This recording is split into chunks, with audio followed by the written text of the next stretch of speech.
Okay. All right. Good morning. I'm Higher Vibrations, and so are you.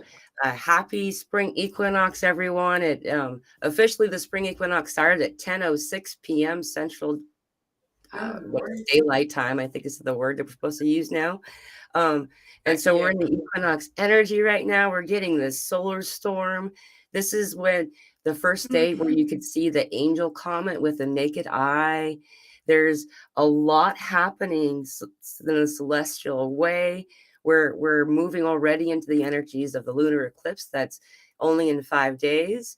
And also the 22nd of March is always an important day of the year. That's when you start opening presents. Is kind of how it works. So I just wanted to bring all of those things up and say I am so honored and so privileged to be in this meeting today. Guardian of Orion and Yolanda Marie were my catalyst to start YouTube. Period. Like Wow. these two individuals, and it's been from being an audience member of their content that has led me to do what I'm doing, and to have them both here today with me is just such a privilege and an honor. And I just want to say thank you both for coming. Welcome. Thank you for having me. I'm Yeah, so it's excited. awesome. I hope we can do it more often than just once. Yeah. That would be fun. I would I like that. hope so So too. Yolanda, where are you coming from? You're in the East Coast someplace, isn't that right? I am. So I was So in Wisconsin. A lot of people know this. I kind of, shuffle. There's the word shuffle back and forth. My kids have peeps in Wisconsin. And so we have, like, I've got an interesting situation going on. We won't get into it. So we were there, like, we go into Wisconsin for the snow, which is insane because the snow in Wisconsin is not normal. It's not like a little flurry. You know what I mean? Like it's a whole bunch of snow. So we go into Wisconsin. They like the snow. They see people, and then we come. And so I actually live in Florida. So that was the very long version of this answer. So I am in Florida, where I'm called to by the water and mhm. my guides and all of you, all of us. That's right. That makes a lot of sense. I've always connected you with water. Is Mm. this something? Do you have conversation with water, or any? Do you have like what is it with you and water? I I have done many different things with water over the years. So it's interesting that you asked me if I had conversation with water because I can have a conversation with anything. It all I'm going to watch what words I use because there's a lot of fluctuation happening in it's good, but there's lots of different ideas about words, Mhm. okay? Yeah. And so I was going to use the word animated. There's actually some fluctuation behind what people think of as magic and all of these other things, light dark and all, the blending is happening, the balance is happening, but it's still coming. Okay, so for some reason that did need to come through for somebody to just bring to their attention how they look at words. Okay, so but I have a conversation with anything because it's all God. It's all actually got its own consciousness on its level, like where it is.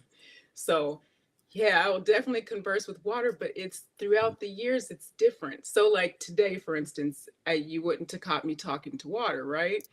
But the water is loaded with potential. And so it's charged a particular way around me, depending on what's going on. And so I'm so glad you brought that up because that makes me want to load the water now with different potential consciously again and just do a little shift because we're in the middle of a really big shift that's coming through now. I mean, this is the first day of this astrological new year. Did I say that right? This Yes, this that's right. year, right? So it's always a shift, but this one is bigger. This one is brilliant. Are they all going to be big and brilliant? Yeah, they're all going to be big and brilliant. Okay, let's get that out of the way. But this one, there is, and I want to say it how they put it to me this morning. Um, so the way that let me let them give it to me because I'm going to say it wrong if I try to repeat it. But there is a merging happening with the way that we view things. It's got something to do with what we just talked about with words, for instance.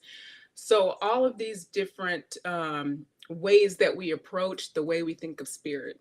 Okay, it won't be too long-winded, but there's just a little bit more.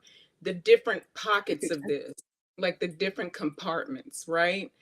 And you already know this, but this is like a big, there's going to be some merging where definitions, there's the word they want to use, the definitions that we apply to things which have to do with words that are loaded with a particular quantum potential, a particular density, a particular frequency. As we're clearing all that out, this is going to matter less. Okay, that's the point. And all of these different, there's all these definitions and fear over here, and then this is the what you're supposed to do over here, and now whatever. All of that is as we raise into the heart frequency more, and this is the whole planet. It's us, but it's the whole planet. As we do that, it's looking like, and they're really just showing me it's quick. Like I keep wanting it. I keep going, no, it's going to take longer than that. But let's see, we're in 24. They're giving me like a 10 to 15 year block. To me, that's nothing. Right. And I'm not saying a 10 to 15 year block where everything's like glorious and we're all singing and floating around in our bodies because we have no weight and we don't even need, I don't mean that, but where this whole compartmentalization, this whole like the degree of this duality within just even the teachers, the people awakening, the people who know what's going on, right? Mm-hmm. Okay, that was a lot. Girl, a whole bunch wanted to come out. I told you they came through. Yeah. I love that you do this. And then this actually segues a bit into what Guardian and I were kind of talking about. If we have a topic, Guardian likes topics, and so I give him topics. And it's the question of, yeah, he laughs because I'm so unstructured. I'm water, and he's not that exact way. And I'm a male Taurus, so yeah. Oh, I like Earth. I structure. was thinking Earth can't. Yeah, right when she said I'm like, I bet he's Earth. Okay. Right. Yeah, I'm also an Earth snake according to Chinese astrology. So. Oh yeah. Yeah. No, I don't know a lot about Chinese astrology. I have to learn now. I'm gonna have to. Yeah. Would you like to share, Guardian? Which aspect, or what are you curious about? Zodiac, or should we introduce the topic I was going to say? I'm not an expert in astrology, so I'm not the best person to. I do know that on one of your lives one time, you said you don't want to be a goat. Everybody that's about to have a baby in the goat year will have early childbirth to avoid it. And I heard that in the news a few years ago, which is kind of strange, but I know. Well, the question was curious. Oh, sorry, no, go ahead. I'm sorry. That's okay. This is fun. And it's okay if we end up talking over each other a little bit. Nobody's doing it on purpose. It's just how we're excited to be here. So everybody in this meeting right now are all individuals who utilize channeling. And it's something that is has come through a lot of muck when it comes to being in like the taboo stuff in the earlier years. And there's more and more understanding and awareness about this. And the fact that I can feel, we have our discernment, and I can feel the purity of the message coming through when Yolanda is speaking, when Guardian is speaking. I can tell that it's different in individuals as well. When it shifts, you can feel it, and you can, if you allow yourself to open to it, because I get a lot of visuals, I could see the different people that are coming through these individuals. Wow. And this has been a very useful and needed talent that it turns out we all have. And I was hoping that we can talk about a little bit, and we can talk about a lot of different things. So there's a lot going on. We got time. But it maybe to help those who are tuning in right now or later, how did you learn to channel? Like, how did you, I'm asking both of you this question, but let's go to Guardian first for just a moment. How did you learn to channel? Like, how did you find out that's what that was? Is there... Do you want a long or more shorter you version? Want to share? Okay. Well, I had my awakening in 2012, and before that, I didn't really have any knowledge of mediumship or channeling or like any of these stuff. So when I had my awakening, I was exposed to a lot of things. And my first clear exposure to channeling was Bashar in 2012. And I swear to God, I don't know how I ended up watching Bashar. Like, how the hell did he end up on my YouTube feed or something? Or someone sent it to me. I don't remember. But anyone who like knows it, they know that it's pretty weird. Like someone channeling an extraterrestrial, and to like someone who is like has a regular like normal day-to-day background, that would be like, what the fuck? Like, what is that? What is that? Yeah, yeah. And for me, it was like, oh, like that's completely normal. I don't know why, but yeah, like I'm totally on board with that, and I could the information really resonated with me, and I also like started to like I wouldn't say like maybe develop a relationship with him, I guess maybe, but all these like crazy synchronicities like started to happen regarding when I was like asking questions and I was like receiving answers very clearly and very directly with some crazy synchronicities. And it happened multiple times. So it's not just a one off experience or something. For example, like once when I went to work, I had like a very clear question. Like I wanted to know more about, I don't know, X, Y, and Z stuff. And when I ended up at work, like someone sent me a direct message with a video from Bashar, which responded exactly to what I asked on my road to work. So, Wow. and that was not the only time that like happened. Like I remember I also like downloaded some sessions from him, like some previously recorded stuff. And I also had like a question like, hey, like I want to know something about this. And like the information came that like open up the, I know like the third channeling recording, go to 1 hour 45 minutes. And there was the answer to what I asked. I was like, okay, like this is very interesting. And my first, yeah, like I was very fascinated by the whole phenomenon of like having a more direct connection with like higher vibrational beings and like bringing information through. So somehow I came across, he did like a workshop like 10 or 15 years ago about like how to channel up with some exercises. And I did that, which I definitely feel that something gets shifted in me during the session, like also physically. I could feel it in my body too. And yeah, like after that, I experimented with it. It was a very rocky start. I wanted to go directly with the verbal channeling stuff, which is probably not the best way to do it, but that's how I wanted to do it. And I'm not sure how much did I experiment, but it was not an easy process, basically. But yeah, like I also had a friend with whom I could experiment, or like he asked questions and I brought some stuff through, but it was like very surface level, I know, like generic stuff. And after a few months, I like recognized that, like, I think I'm doing something, but like I could sense myself that I'm like not at a level that this is actually good, or like I need to grow more before I can actually do this properly. So I completely stopped doing anything with that. And I think for like 7 years or so, I haven't even touched any of these stuff. And like in 2020, when all the lockdowns happened, then things have shifted around. Then yeah, like I've evolved a lot in like 7 years. And like this urge came like, hey, like people need to hear these stuff, and like people need to know about things that I could know normally, because like for me it was like a common day-to-day thing that I could like download information for myself. But like other people had to know that. And I started to experiment. Like I did writing down stuff and then like reading it. Also, the one of the first videos that I like uploaded to YouTube, I think it's still up, are like my experimentations of like just being in a meditative state and just speaking and like recording it.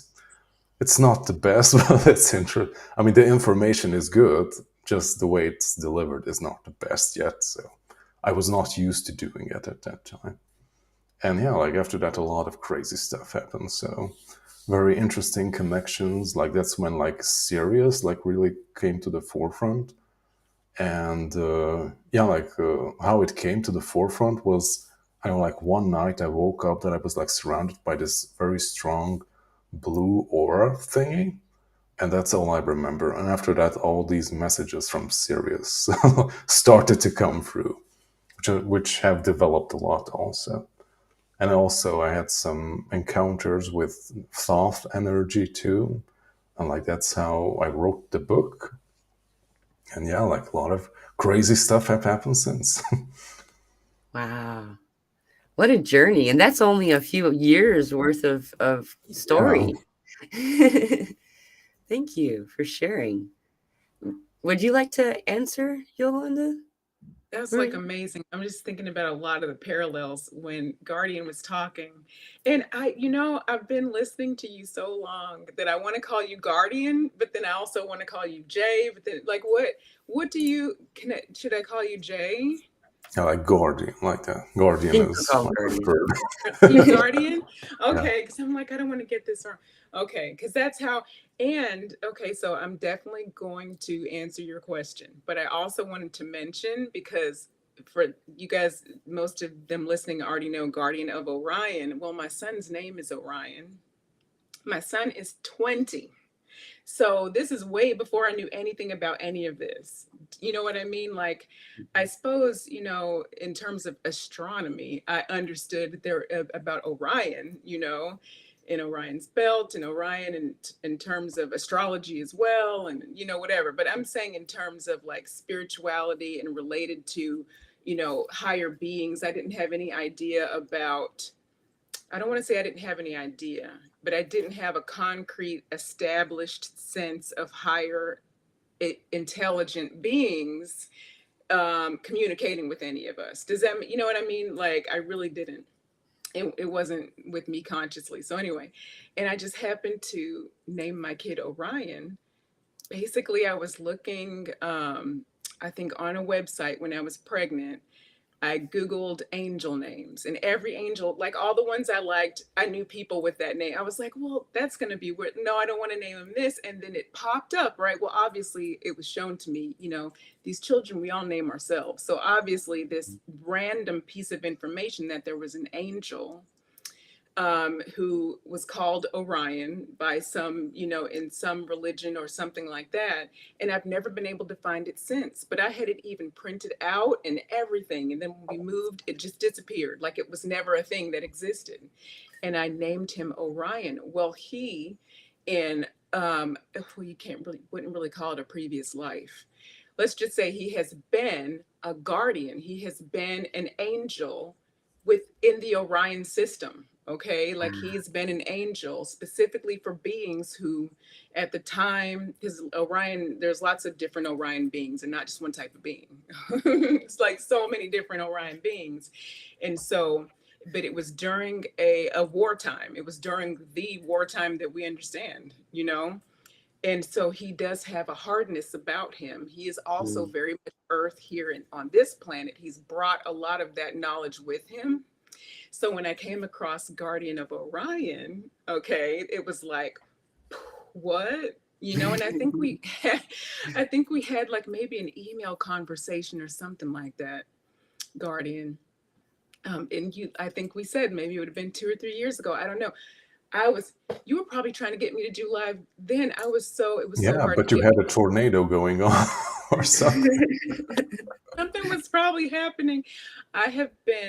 I'm getting dragged, kicking and screaming, and I don't even know what it is. I have an idea what it is. It's got to do with North Node, South Node, and learning things through the human shifting into something, and it's part of the progression for a greater cause and all of that, right? But yeah, it was just so difficult because Pamela, you were same thing. It's like, okay, come on, let's do this live. And I'm like, I really want to do lives, and something would always happen life-wise, like in my human life, that would be like, well, this is going to be too difficult. The last time was the last eclipse corridor that we're just getting ready to start another corridor for the eclipses. I was like, oh no, it's really close to the corridor. I hope she's going to be able to come. That was the fall. Okay. Yeah. Yeah. Oh my gosh. That was a big one. So, but the channeling question, I actually, so it's a long story condensed into a short amount of time, but it's still a long story because so much was going on. Like a lot of us can relate to that.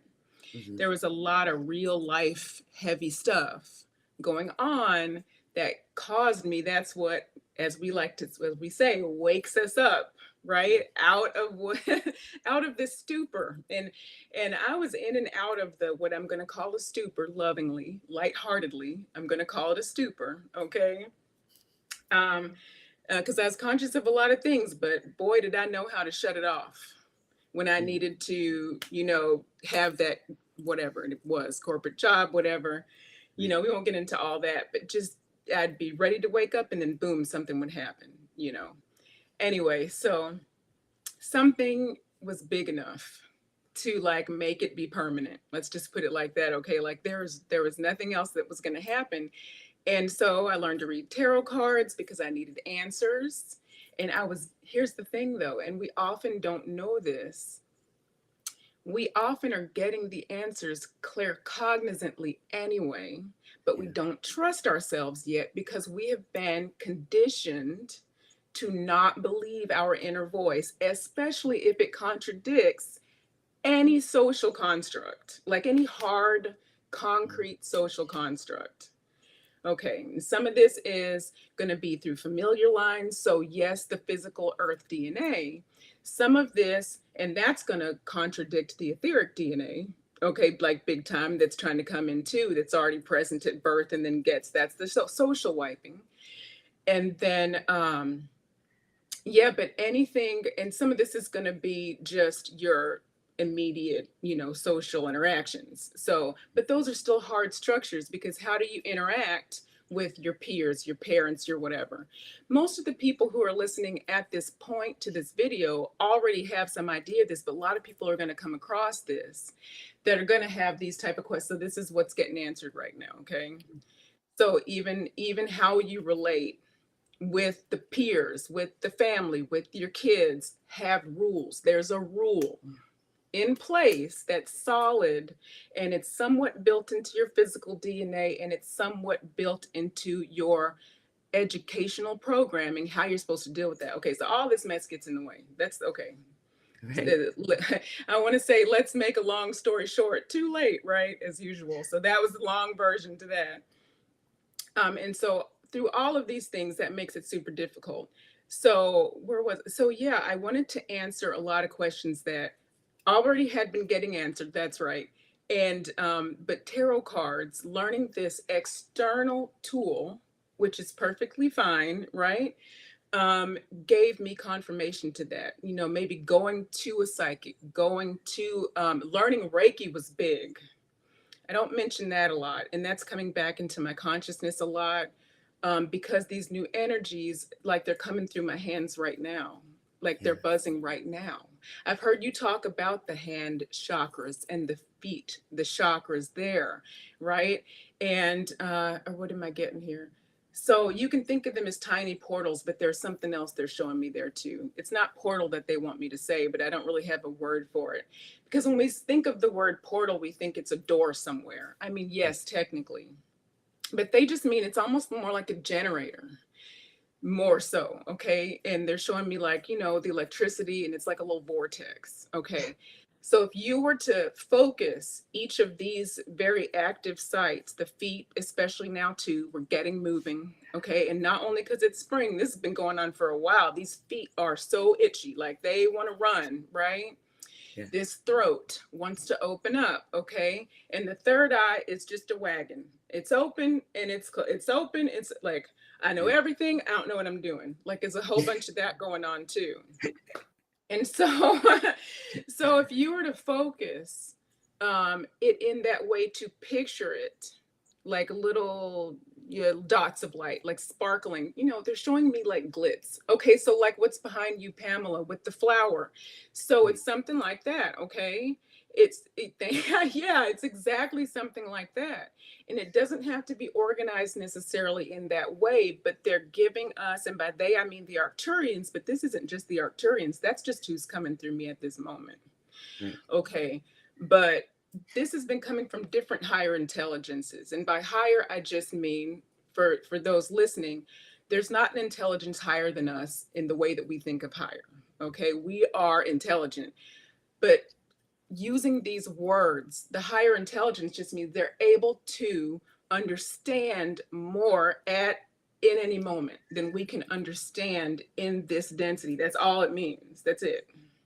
Yeah. They're not better than us. We are them. And even those who are sleeping, who we think we're separate from, they're not better than them. Okay. Do you see what I'm saying? Like, they don't see themselves that way. We see them that way, and there's some tricky stuff going on in this density that wants people to be separate, and they're definitely not human. And we know that. We don't need to get into all that unless we do, right? But I don't think so.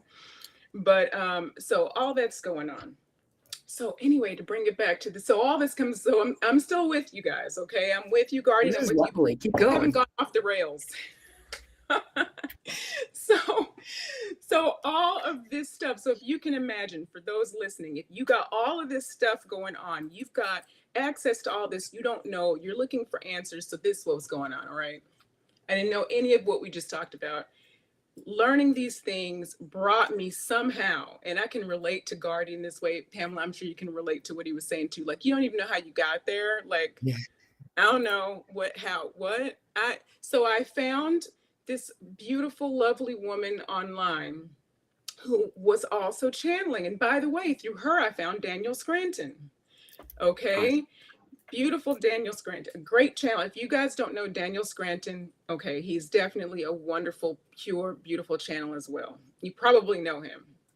Anyway, but this wonderful, beautiful soul needed a reader for her company. She had like a company, and I had learned to use tarot cards, and she was extremely intuitive, and also, and I'm this way, she asks, like, it didn't matter that I didn't have experience, basically, is what I'm saying. She asked her guides, she asked the Arcturians, and we were both, that's how I really cemented, well, I'm definitely Arcturian.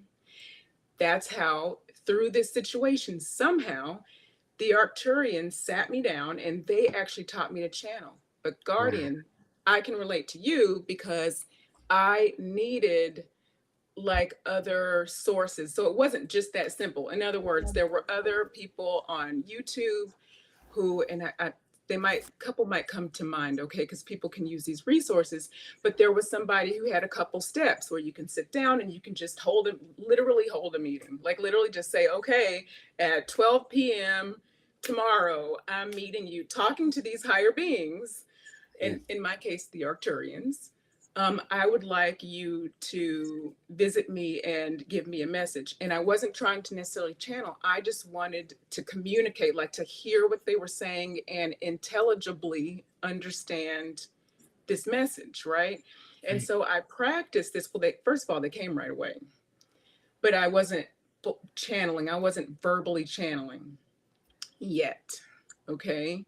But they were telling me all of these things. I didn't trust myself. I went to Daniel Scranton and had a session months later. Like, it took a few months because I was working during this time. I was raising kids. They were in public school. That's a mess. Anyway, at the time, and they were little kids. Okay. And so, yeah. And so while all that was going on, I was practicing this. Okay. Because I was lucky enough to be able to be home during the day. I was working, doing tarot cards for her. For the lady. And so by the time I got to the session with Daniel, whose session is amazing, I think he's got some class coming up now, like beginner channeling.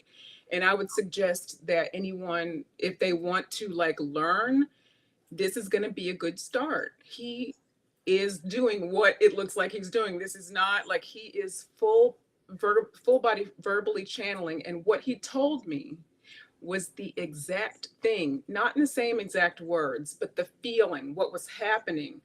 Like, I don't think he used the word nervous system. He might have back then, I don't know. I don't want to give it all away, but but I will. It's me.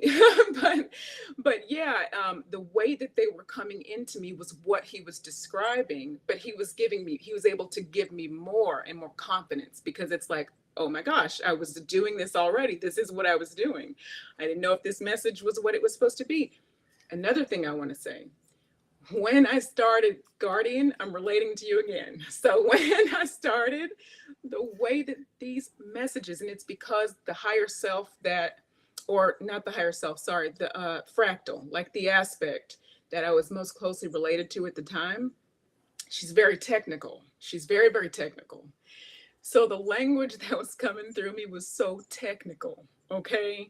And it's not, and it's not that, so when you're channeling, they're not speaking English to you. It's not like you're hearing, it's not the same as clairaudience, really, where you're hearing a conversation, you know, or you are, how can I put this? They're sending you blocks of information that then need to be translated. It's not that they couldn't speak English if they wanted to, by the way. Some of these beings have the apparatus, some of them don't. It's all different. These are all different types of beings, you guys.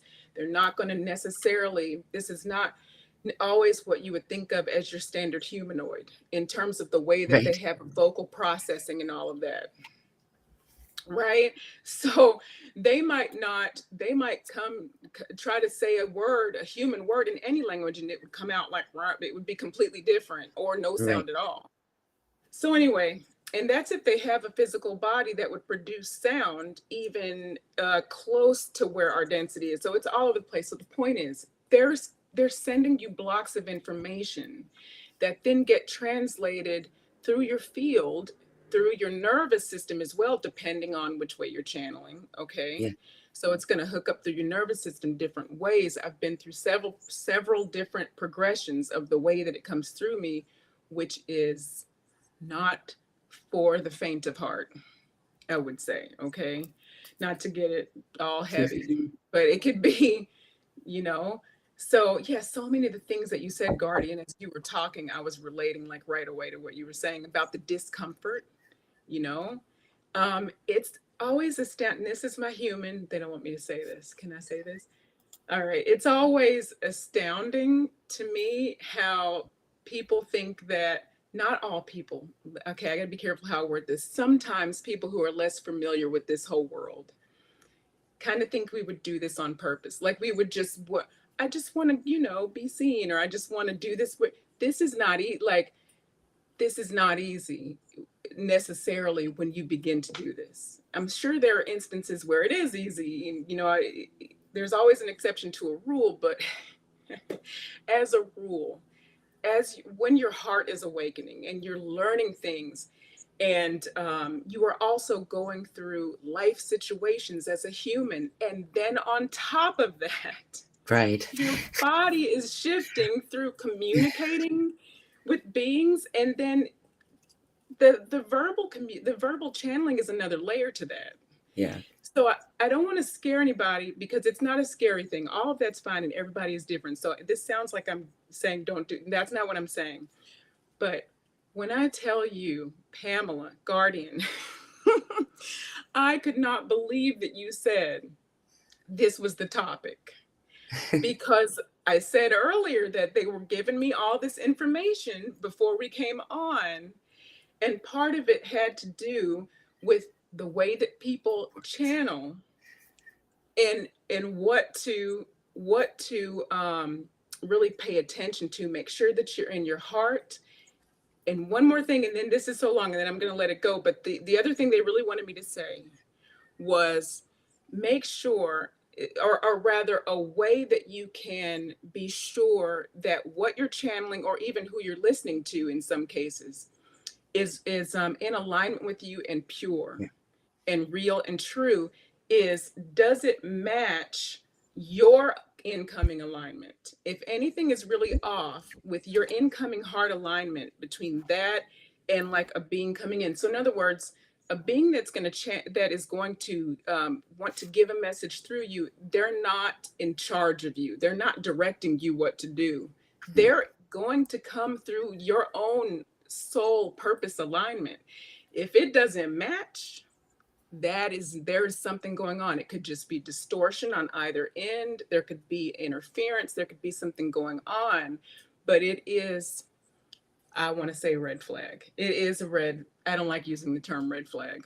I don't want to do a fear thing. Like it's not necessary, but you should be discerning. Aware. Yeah. Okay. That was so long, but that's. I didn't mean to cut you off. I tend to add words when I know someone's looking for one, and aware, being aware. Yes.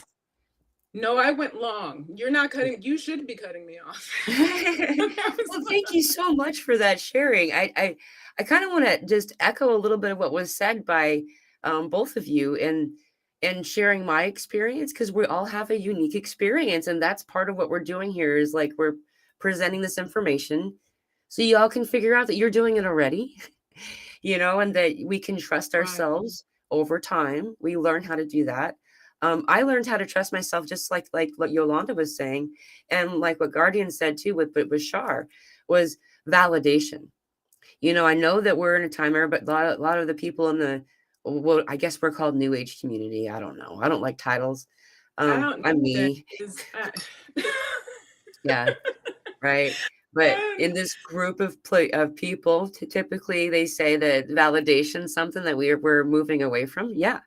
We're moving away from all this density, all this stuff that's considered like training wheels. However, the training wheels teach us how to ride the bike, and so I learned to trust myself by validation, by hearing other people share things that I hadn't told anybody and in very detailed ways. I, looking back, see that I've been channeling my entire life. I would have periods of amnesia in conversation. Usually it was always when somebody was in need of help, some kind of counseling, advice, suggestions would come through. It happened on an airplane when I was 11. I was by myself, and then there was like a bunch of adults, and they were all freaked out. I remember leaving the airplane going, I don't remember that 3.5 hours. And everyone was just looking at me going, thank you, and crying. And like, this is something I was taught growing up it meant it was a divine message. However, it felt like different people. It felt like different energies at different times. I could tell who was leaving and who was present. Like, it wouldn't be I would lose a bulk of period of time. It would be that I would be having my own exchange while they were using my voice. And so I see and experience things like you would call daydreaming. It's just really amazing rainbow sparkles and all kinds of stuff. And then people will say, wow, I'll come back and they'll be crying and thanking me and saying that what came through was needed. Oh gosh. And this started happening when I was really young. I only just found out a couple of years ago that the energy I started calling Bob, just because he came through so often. I wanted to give him a name. These energies don't use words usually. And so like, it's like you go into the orb of their energy, and while you go into their energy, all of a sudden, all the stuff they know. And then as you pull away from the orb of energy, you realize you wanted to memorize more than you did because you don't have access to it anymore. This is something that we all do. I wanted to bring up Bob because Bob turned out to be Archangel Michael. This is an energy I've been interacting with since I was quite young.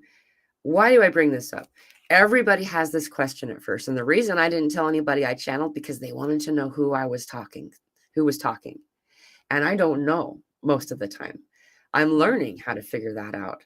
Though this is something everyone asks about. So I was hoping that maybe if either of you or both of you have input, maybe Guardy can share next, and then we'll just kind of go like this way. And if you have any input or suggestions or ways to discern or figure out who it is that's coming through, or anything that you think will be useful for people learning to do this. Yeah, like I'm not necessarily addressing that, but something that Yolanda Marie just said about like how do you tune into specific energy sources, and like how do you discern that hey, like this is in alignment with me, or this is something that I should keep away from me. I shouldn't leave that into my field. And like the quickest way to do that is by like doing your protection and energy clearing before you do any such type of activities. But the best way to do that is to actually like work on yourself, so you're the clearest and best version of you that you can possibly be. Because like when you open up, you like always attract something that is in alignment with you. So if you're not okay, if you're struggling with something, or if you have some demons inside of you that you need to like heal or something, then you will attract energies and beings towards you that are in alignment with that disharmonious way of being, basically. Yeah. This is why it's so important to focus on your own health and well-being. Yeah. Thank you. 100%. Like you pretty much said, and I was gonna say this is gonna be similar to what you just said, Guardian. But what came to me was start.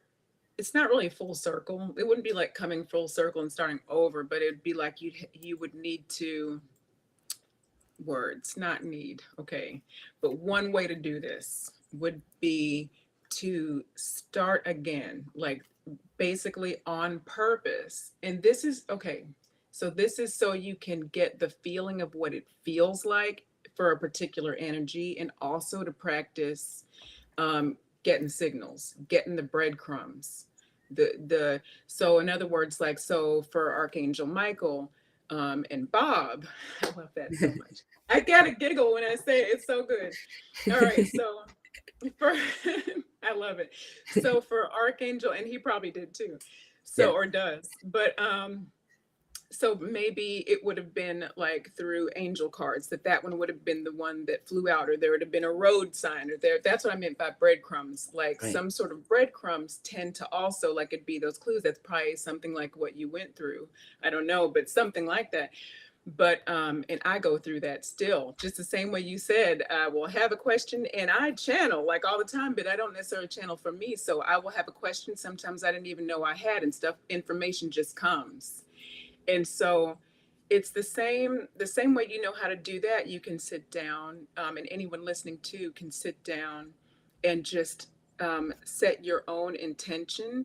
And I'm saying on purpose because that's where we're going. Like we're coming into our power to not, it is control, but not the way we think of control. Okay, it's not that heavy. It's just to maneuver your own circumstances to a desired result. Boy, that was wordy. But I just want to make sure that the proper frequency is what's coming through. Technically, yes, it is, but we're in this word thing going on here. And so I think that there's a really, really big emphasis with the three of us here. And I can't tell you why, but we're really picking apart, and it's happening now. It's coming through now. We're picking apart people's understanding of a word, and they will understand why that's necessary. Okay, but it is heavy. We're going to, in that 10 to 15 years, I'm coming back around, Pamela, to what we were talking about, but they're giving it to me. So in 10 to 15 years, something like that. Okay, time's crazy. Right. We're coming around to a more concrete verbiage. Okay, because we do use words. And even as we morph into telepathy and its imagery, the imagery even is stacked somewhat with our prior communication, like the way we've communicated. All right. Mm-hmm. So I'm given a lot of specific detail, and it's because there's such a wide array of thought processes happening in this quantum stream that we're in right now, listening to you. You've brought in a wide span, especially bringing in Guardian too. He brings a different span. Yeah. And then with me here too, so it's wide. Okay. And we're not all discussing all of our biases, and we don't necessarily need to. By the way, we're telepathic at this point. We don't need to like have a whole bunch of specific discussions, but pay attention. Not you, Pamela. I mean, all of us, but this isn't specifically, this is just for people listening, pay attention to your reaction to words. There's a lot of separation that's unnecessary, that's still happening, that once it gets cleaned up, phew, right down the chute, right down the chute we go. And the phrase they gave me earlier was up the intergalactic highway. Here we go. Like, Right. it's like, you know, we're like, we're going, and we hit a ceiling. Like, what happened? What happened? Well, we all started this, we're picking each other apart over nothing. Okay. We're not talking about that a lot, but that is happening. It has been happening. I don't want to call it back in. You guys don't know I need to say that, but yeah. And so the separation is dissolving. And as it dissolves, let it completely dissolve. Trust yourself a little more. And yeah. All right. So I don't know what that was all. So, okay. So back to you, Pamela. All right. So, yeah. So that's where the intention comes in, or part of it, you know. So, yeah. You want to be able to tell who you're channeling, start to practice bringing somebody in on purpose, and have them be a couple different energies that you trust. After, you know, when you're very clear and very in alignment, just like Guardian said, perfect. Okay. And then you will, in your body and also your visual spectrum, because you're very visual, be able to more clearly pick up on it. And they're showing me, I can't explain to you why that is, because you already do that, but there's something about the practice of making it so. Right. That was very Star Trekky. Make it so. Like, yeah, you're just going to like be able to. Warp speed ahead, make it so. I'm giving away too much about my nerdiness and my age, but that is very, yeah, that's I love very it. hard. All right, I think, right? Make it so. I don't know, whatever, but yeah. Your camera reacted to your moment of thought too. You actually had a thought bubble come up on your camera like an emoji. I don't know if anyone else saw it. It was just a few minutes ago. Guardian, you Oh saw it. my It was gosh. really cool. I was like, the timing What? for that. Yeah, that's happened one other time for somebody else. They had balloons come. It was the most I I love it. Yeah. That's so bonkers to me. Yeah, I think I don't know if you have to have a Mac. I used to have a Dell, and a lot of you can relate to this when you switch from one to the other. So now I have this Mac. Listen, her name is Mikey. I don't know why she named herself, you know, Mikey. My kid said that's not a girl's name. I beg to differ, you know, and her name is Mikey. She's a pink Mac and she does her own thing. I don't know what her thought bubbles are doing.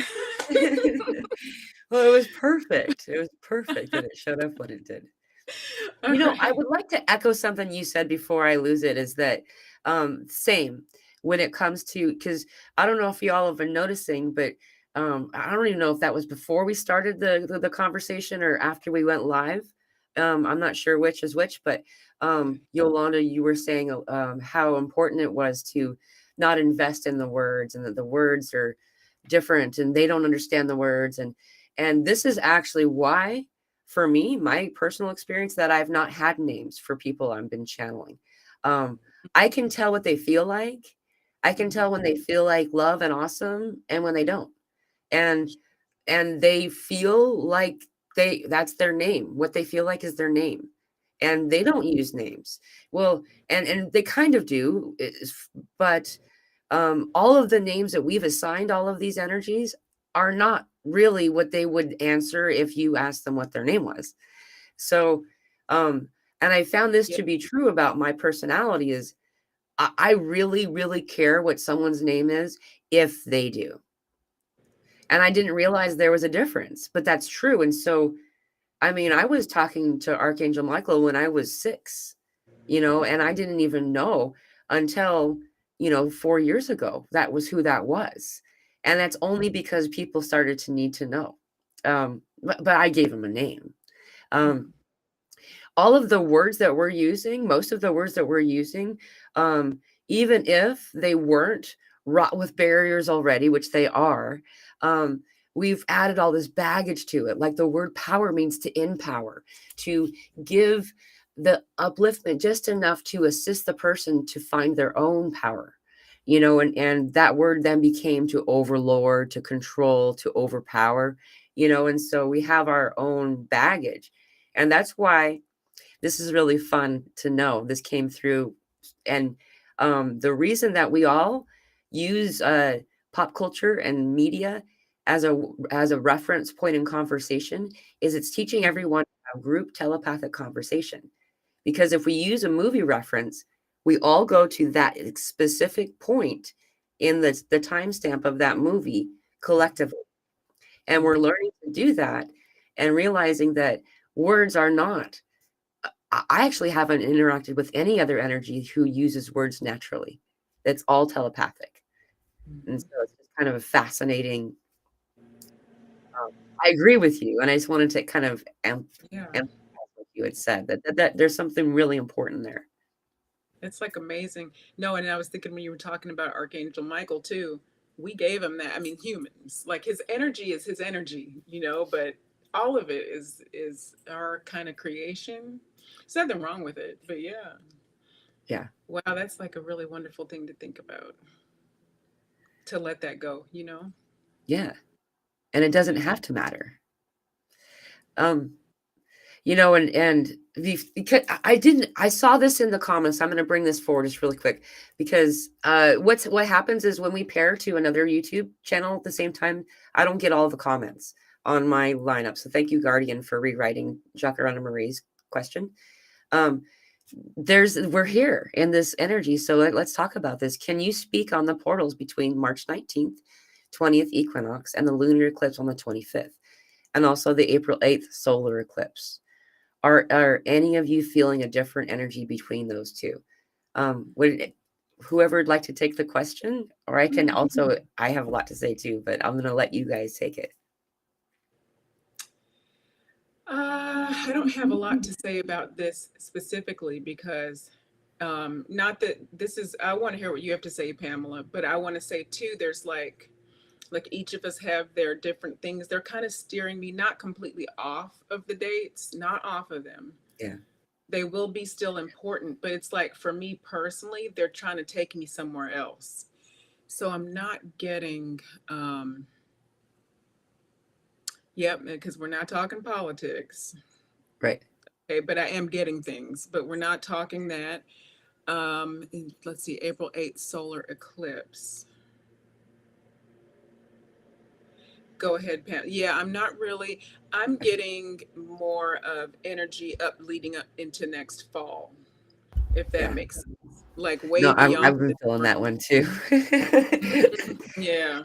Well, I can speak on this for a moment. This is actually something okay, so 40 years ago, I had a near-death experience when I was 14. And I knew that I'd be right where I am on my 45th birthday, which is on the 27th of March. And I didn't know about the eclipse at that time back then. I just knew I was supposed to be right here in this spot. And I didn't have enough correspondence with anyone before we came here to find out. But I did know that I was meant to be in the line of totality of this eclipse. And it just worked. After I was already bound to come here, she had texted me and she's like, guess what? We're in the eclipse. Did you know about the eclipse? I'm like, I've known for a little while, and like, the reason that this is important is that it's something we can agree on and we all can meet in a general meeting place.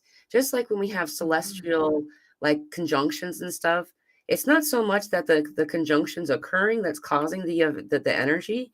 It's that everyone can look at that because time isn't real. This is how everyone can meet in time at this specific location, and that does provide an ample amount of energy and assistance and the ability to raise up in a way that we wouldn't normally be able to.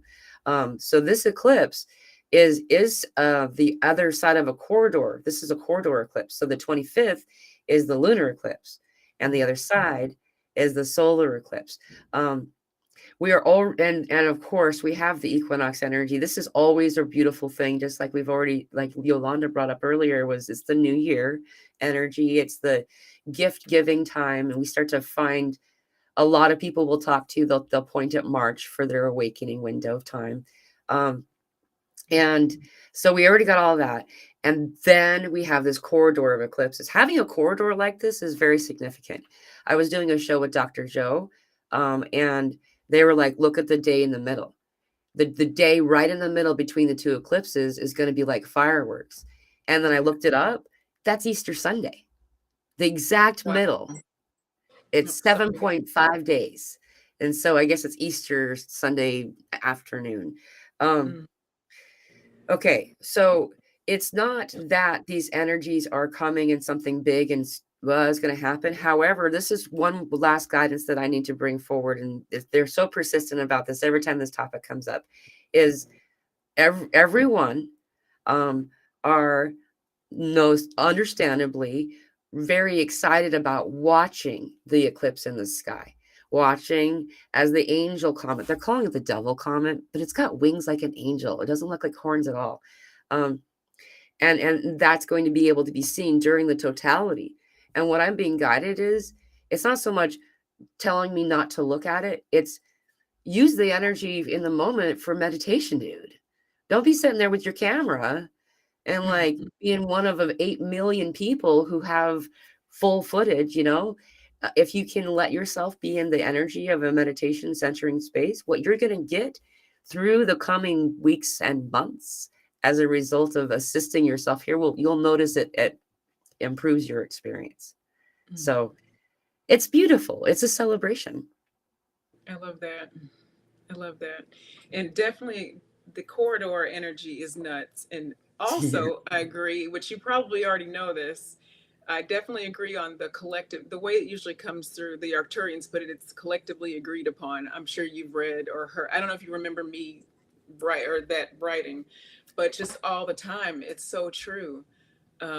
It's what the more within the collective, it's an agreed upon. That's just one way of saying, like a more solid, one of those solid concrete things, the more powerful it is. And so, yeah, that applies a significant amount of importance to what you just described for sure. But I did want to say one thing, because I was looking at her, the dates she was giving, you know, in terms of astrology, right? And trying to listen for if something, you know, if there's something that wants to be said. But the overall thing I'm getting, and I don't know about you too, Guardian, with this whole energy is lighten up. Everything is even despite the fact that it feels like, even because you got, okay, so 2 days ago I tried to get out of bed, I felt like lead. So I'm not saying we're all gonna feel light all the time, because there's a lot of shifting going on. Last night I could not shut my eyes. I was like a toddler. I can describe myself sometimes like either a toddler in, like, you know, a park with no supervision, or like or like a puppy that you're trying to train. And this is so bad. Listen, I am very light-hearted, so I'm not completely making fun of myself, but I am. I don't mind. I'm very. It probably doesn't come across like, so please nobody get offended for me. But I'm just saying, like a puppy that you're trying to train, and it's doing good, right? The puppy's doing good. Puppy sat and the puppy's like all focused, and then there's a squirrel. Like, I feel like every 4 hours or so, I'm squirrel. You know what is I don't know. The energy is bonkers. Yep. And this corridor, I can't believe Easter Sunday's right in the middle. Oh my goodness. So that explains a lot of how this arc, because of a collectively agreed upon area of time and that religious component. Yep. Okay. And the Yeshua energy in itself, that's a whole different conversation. Because there's a lot of belief shifting happening right now with hardcore, hard set religious beliefs. So people who have been extremely solidly, rigidly religious, there's some stuff happening. Okay. Yeah. So people just be on the lookout from the periphery, because that's not always pretty. That's not always pretty, you know, when people are like, I don't know if I understand this as solid anymore. That's an existential crisis, is not pretty all the time. So anyway, yeah. And so Did you? Yeshua, oh, sorry, I was just going to say the energy of Yeshua, which is, very dynamic and loving and, very attached to this planetary experience, is very available to guide people through that. I just guess that wants to be said for anyone who has relationships involving that. Right. And you brought something up that I forgot that I found. Also, Oh, yeah. because you brought religious significance in Yeshua, and I was guardian. I'm not ignoring you. Just 1 second. I'm sorry, but the blood moon Purim eclipse, blah blah blah, is the same day. Well, of course it's the same day as the comet becomes visible, is when we're having that eclipse. It's also I can't, I thought I took a screenshot of that one too, but I didn't. It was somebody's comment in a different video. That it's like, so Passover is on April 8th, I mean. And total eclipse falls on the high holy day of the 7th feast day of Passover, is what they said. Wow. There's another religious significance on the day of the 25th, religiously speaking. There's a lot of, and why is that? Why is this? Is because there have been breadcrumbs set. We know that the Bible story, they're trying to say it happened like 2,000 years ago, plus a couple of years, which is obviously not correct. It's like more like 26,000 years ago, and or 2,600 or however that works. I can't remember. 26,000. 20,000. Yeah.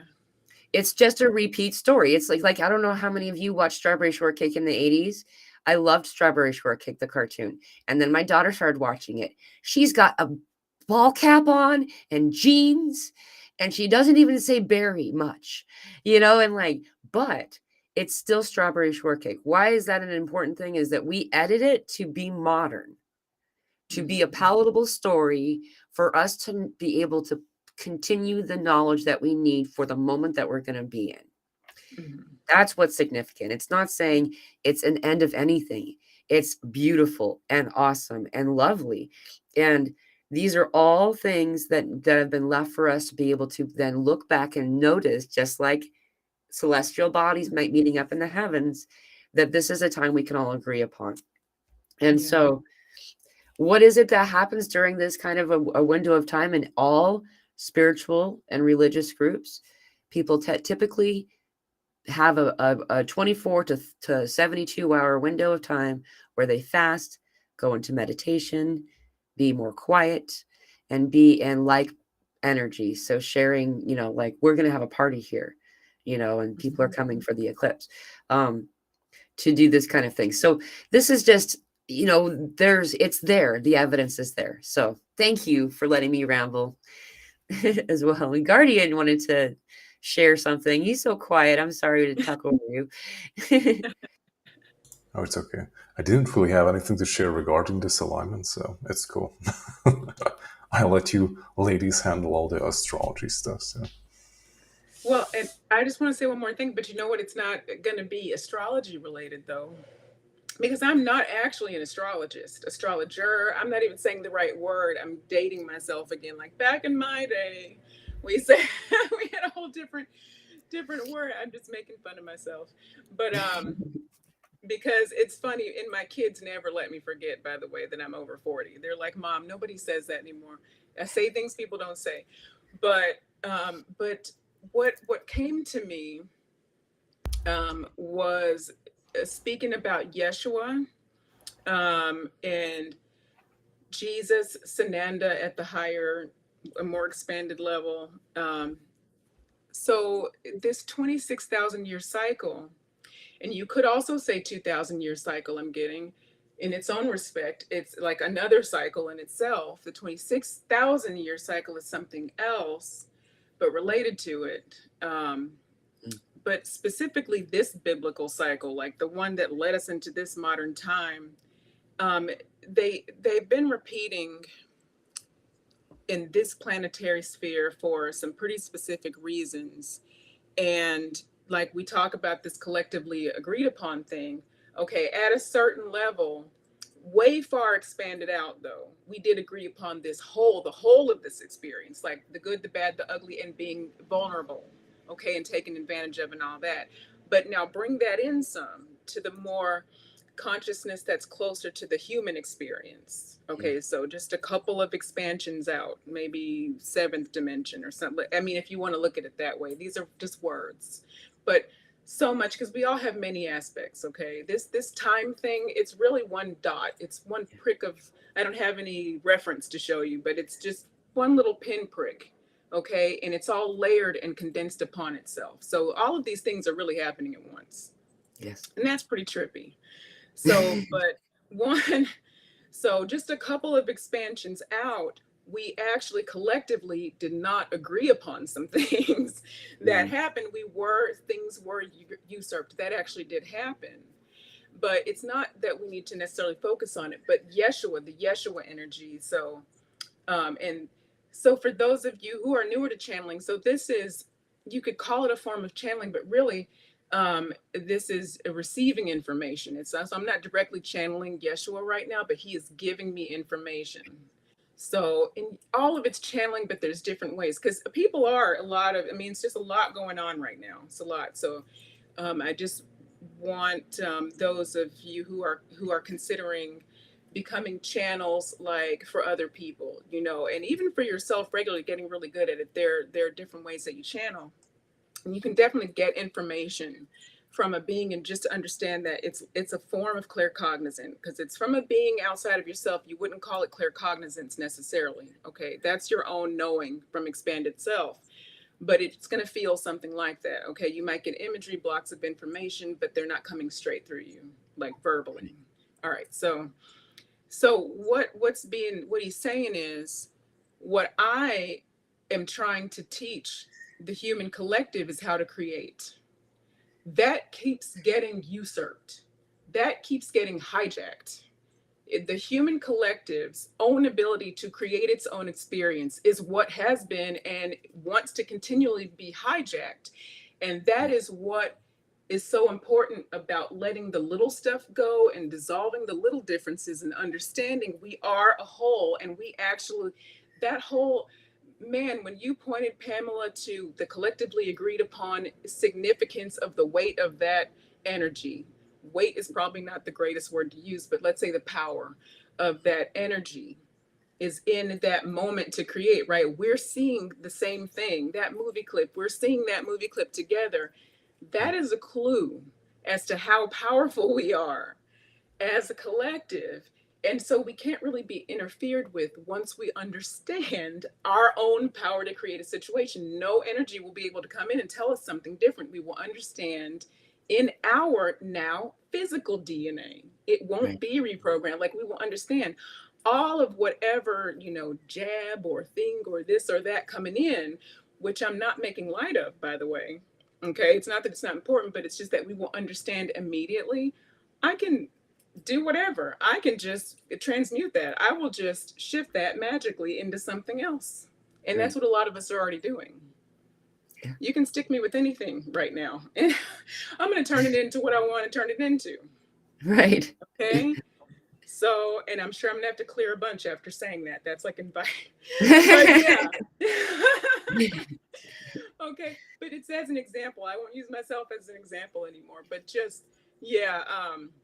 That's where we're going to, and that's actually how it's been retranslated many times. Let's just say, for sake of argument, in a King James English Version Bible, what Yeshua said in that Bible has been, sorry about the lawnmower if you guys can hear it. It's okay.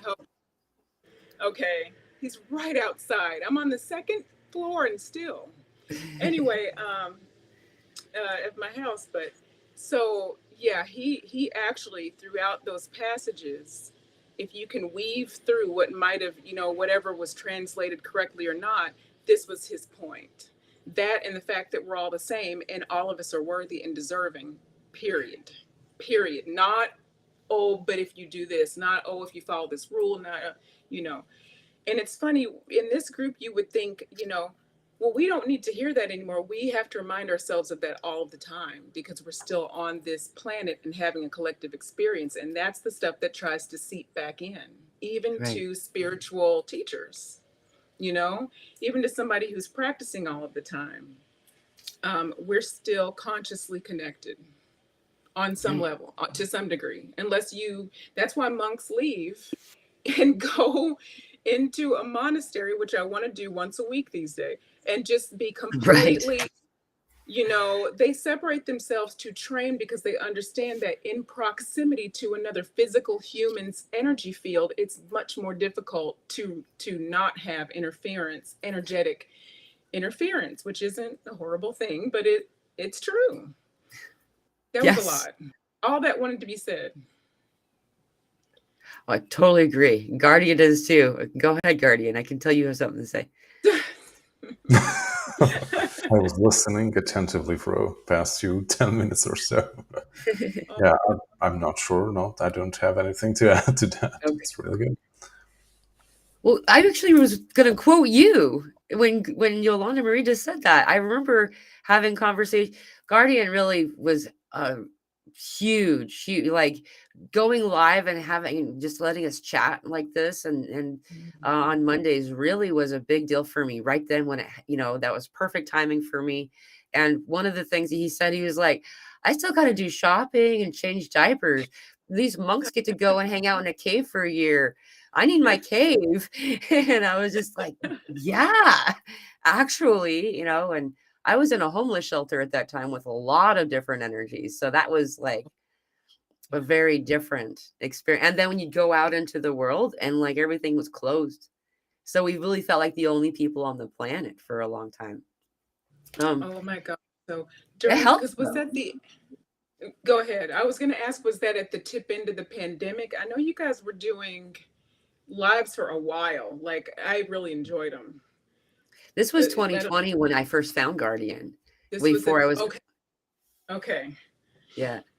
Yeah, that was like the very beginning of it. Like in fact, they announced the federal closure of the country on my birthday on March 27th, 2020. And and then I found out I didn't have land the next month. And now all of a sudden we're like, we're good, man. We got 10 acres and we're in the middle of the forest. No, and then all of a sudden they're like, no, you don't. It was really good though, because I was very off grid. I didn't know. I used YouTube to build my house. But I didn't know that YouTube was something that was like I use it for now, for instance. I didn't know people talked about this stuff, and I was thrust into the world and made to kind of start what I'm supposed to do anyway. And it led me to where I'm at now. One of the things about this period of time is we've discovered a lot of different things. And one of those is that there's a lot of different ways of channeling, and like, for instance, I'd been channeling through writing for years and didn't even know it, called automated writing, right? That's when we get a pen. This is keeping our logic out of distracted while we're asking for these. A lot of times we'll go and you'll look at what you wrote afterward, not paying attention to punctuation, spelling, just letting it flow. My handwriting is different. It's a deep wisdom that comes out. It's very clear, like Yolanda Marie said about the technical language. I did for any of you who are in my Telegram group, I posted the group meditation I did yesterday with a small group. And it's really funny during the meditation, because I do it in channeling state. I don't have any idea what we're going to do in meditation. These Arcturians came through and they were very technical. They were very Spock. And I found it really funny. I felt like I was talking like Guardian. And and then, because, I'm just so everywhere. And so when I had a whole different voice, and then this goddess Syrian energy women came through, and you could clearly hear the vocabulary that's being used, the tone of my voice, but even the way that words are used. They always use what's in my vocabulary banks. It's just that I don't talk like that. and it's fun to be able to do this when you're recording it on an audio. And I guess what I'm bringing up is, what are some of the methods that you use to like capture the information so it can be shared out? And like, how did you hone that? Guardian, I feel like you're the expert, Guardian, at Me, capturing. Yes. I'm not an expert, but yeah, but thanks to like having a YouTube channel and like posting at least like once a week something, like really helped me like to exercise that, because otherwise I would probably not have done it. So but yeah, like the best way I found, at least for me, is to like write it down, to like go into that channeling state and just type it on the computer.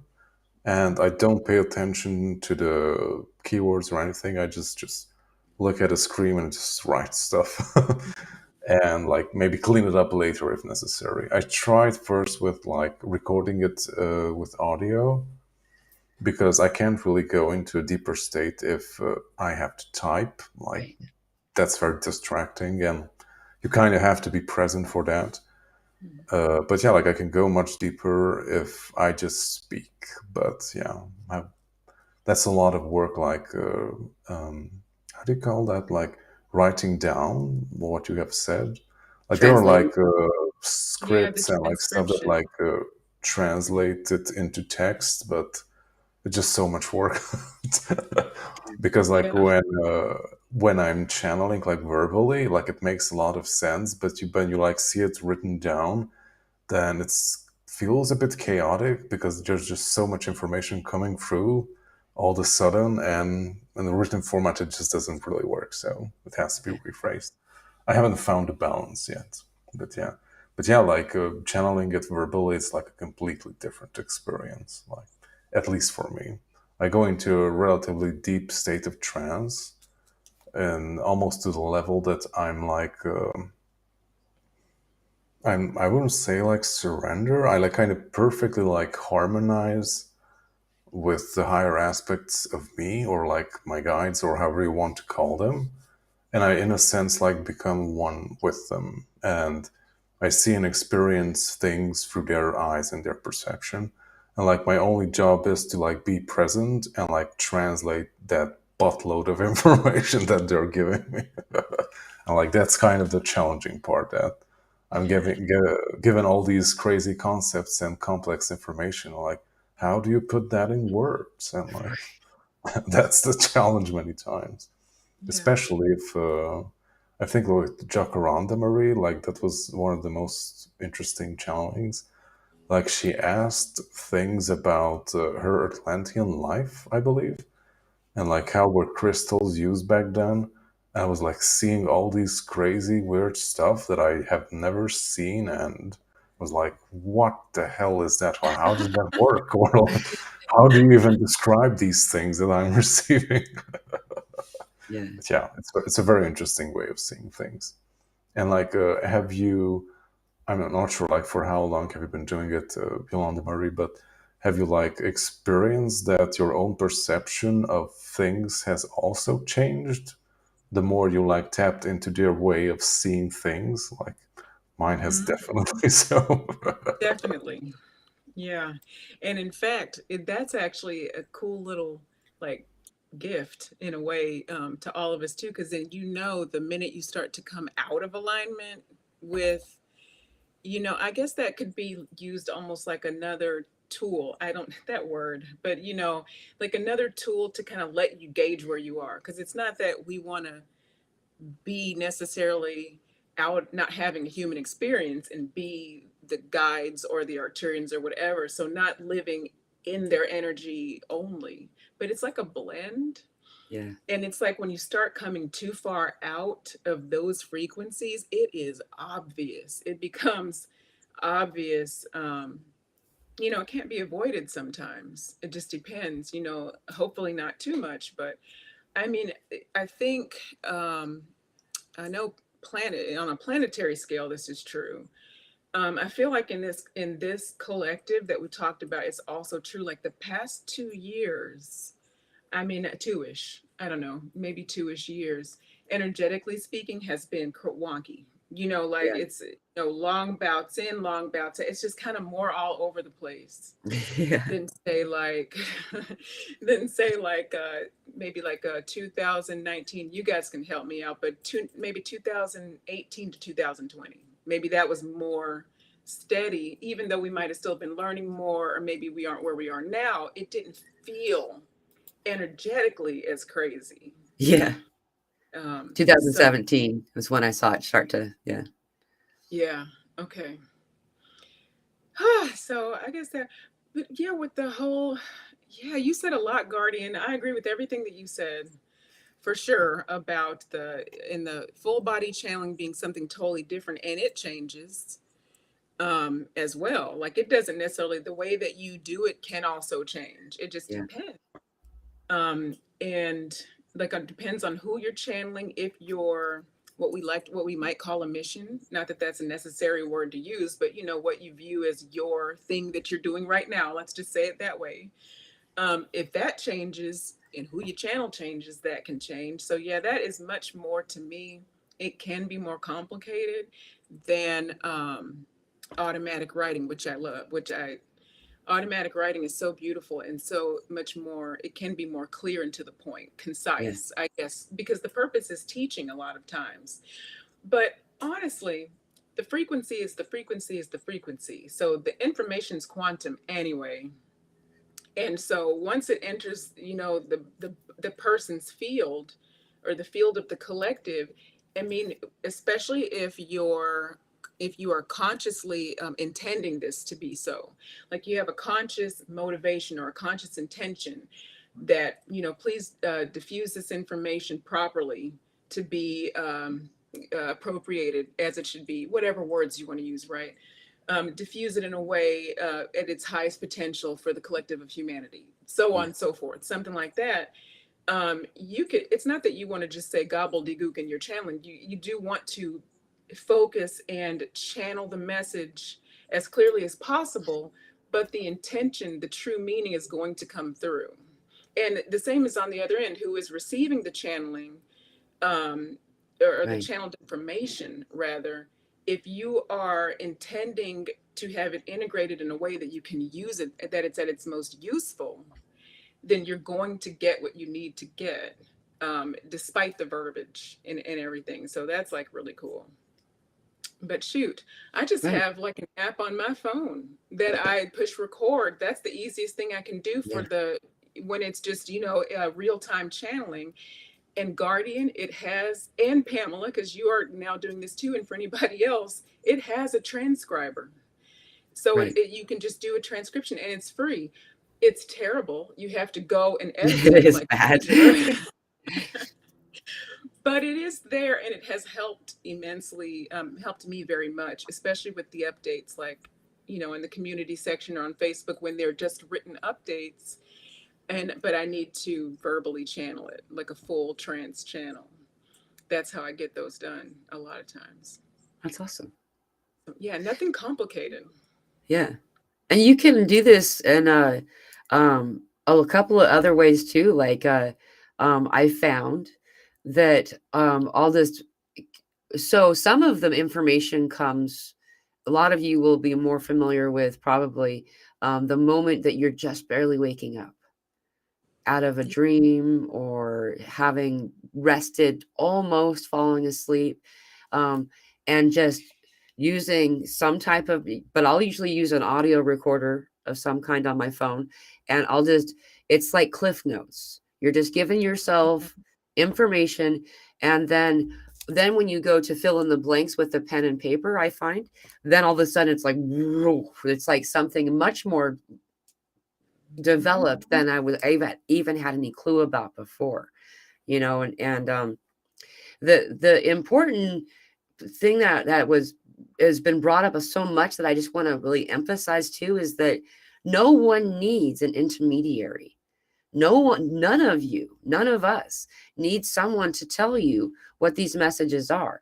This communication is ongoing. It's always occurring. It's simply finding out what you're doing, I suppose, and allowing yourself to allow it to occur without being concerned. And so I love that everyone's mentioned this.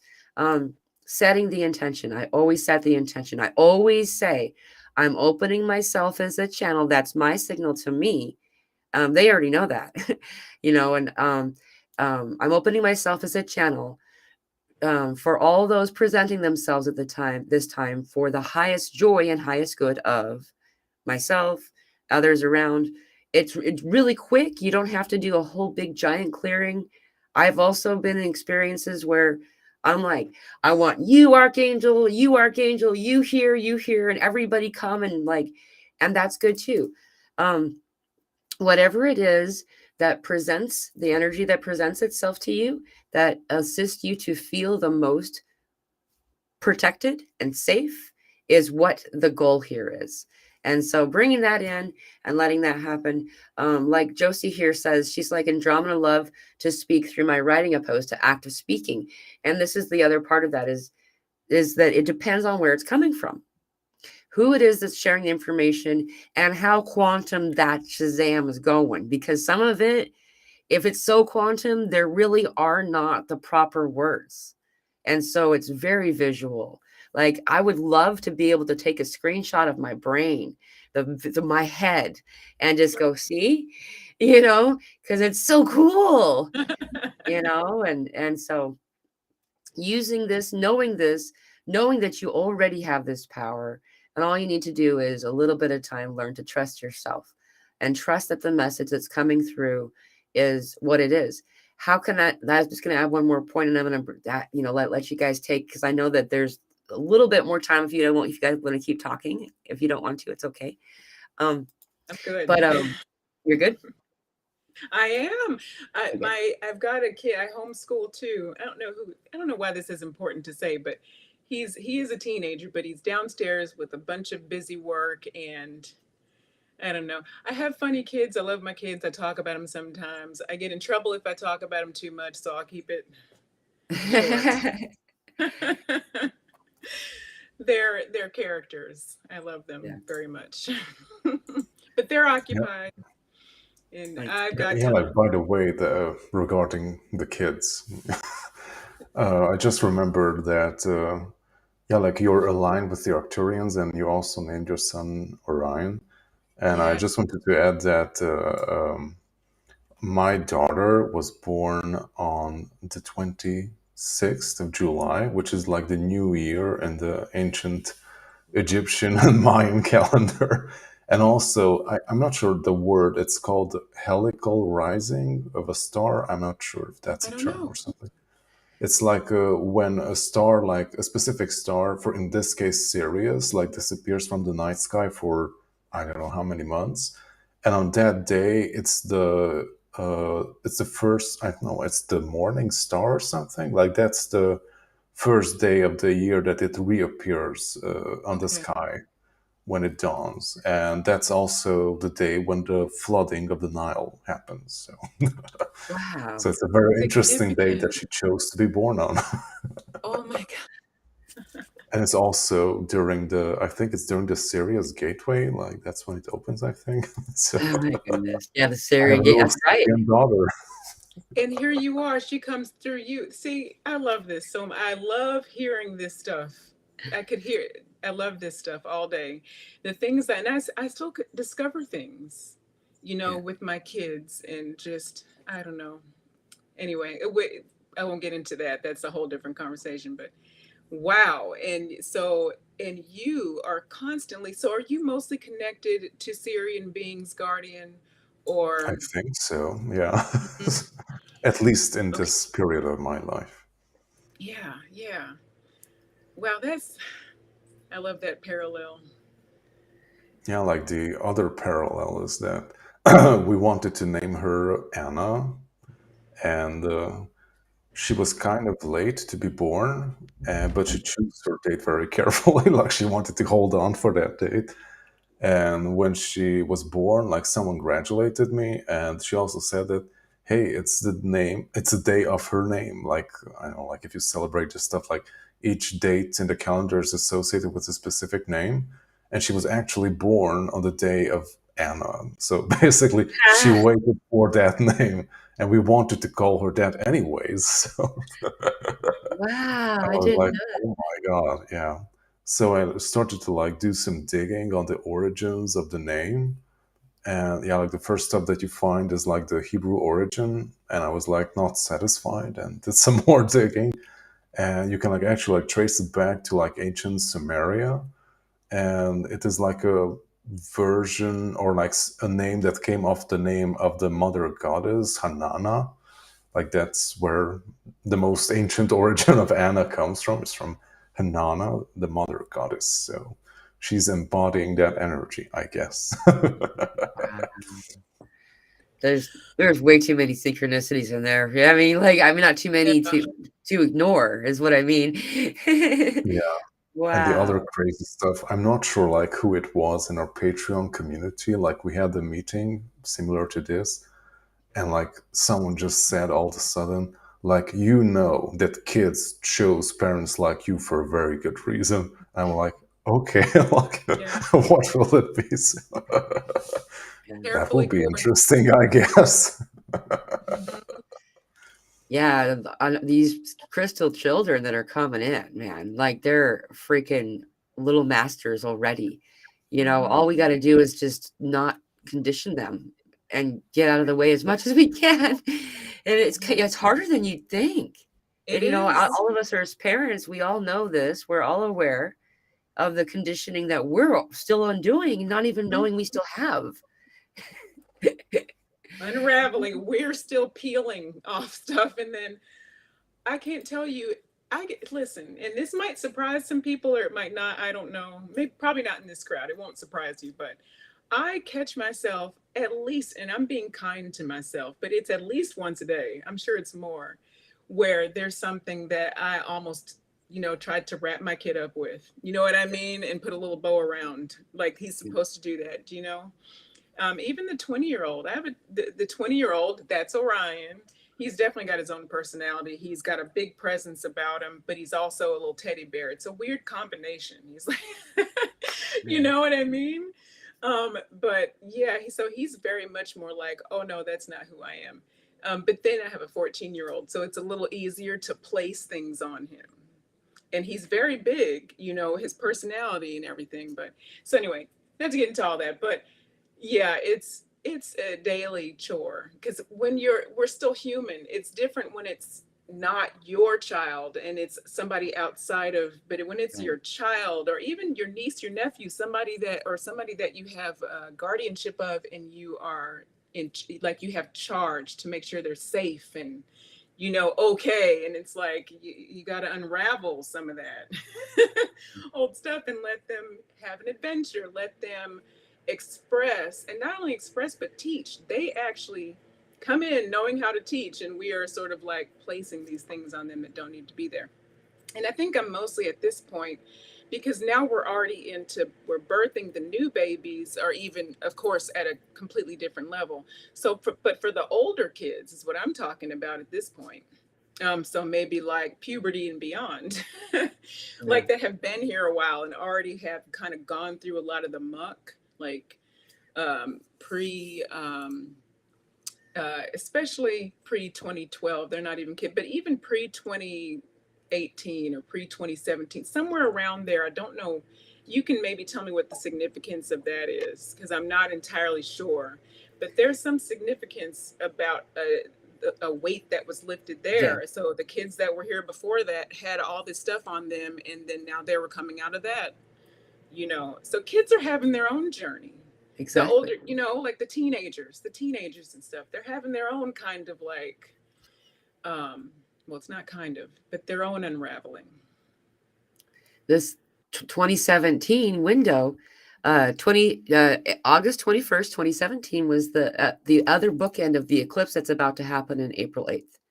And we've been Okay. aware of this corridor. So we've been inside a corridor of a corridor of a corridor Of a course, for, yeah. yeah. And the mass exit really that I was aware of And when that was when I asked into it, and they answered that we're doing it now, started at this time, at least was happening at that time. It could have happened, started earlier. And the mass exit, meaning those energies who aren't in alignment with what we're doing and are on their way to their next experience. It's not a bad thing. It's something that needed to occur. And I don't know how to understand this completely because all this quantum stuff. But what's happening is we're bringing in 3 orbs of energy instead of being a container of 1. And as we bring in these 3 orbs of energy, there needs to be enough room for all of this energy. And so there are less alive or incarnated bodies. What's more is the post 2017 children, none of them have come in with the way to digest or to what's the right word when your body can process, metabolize.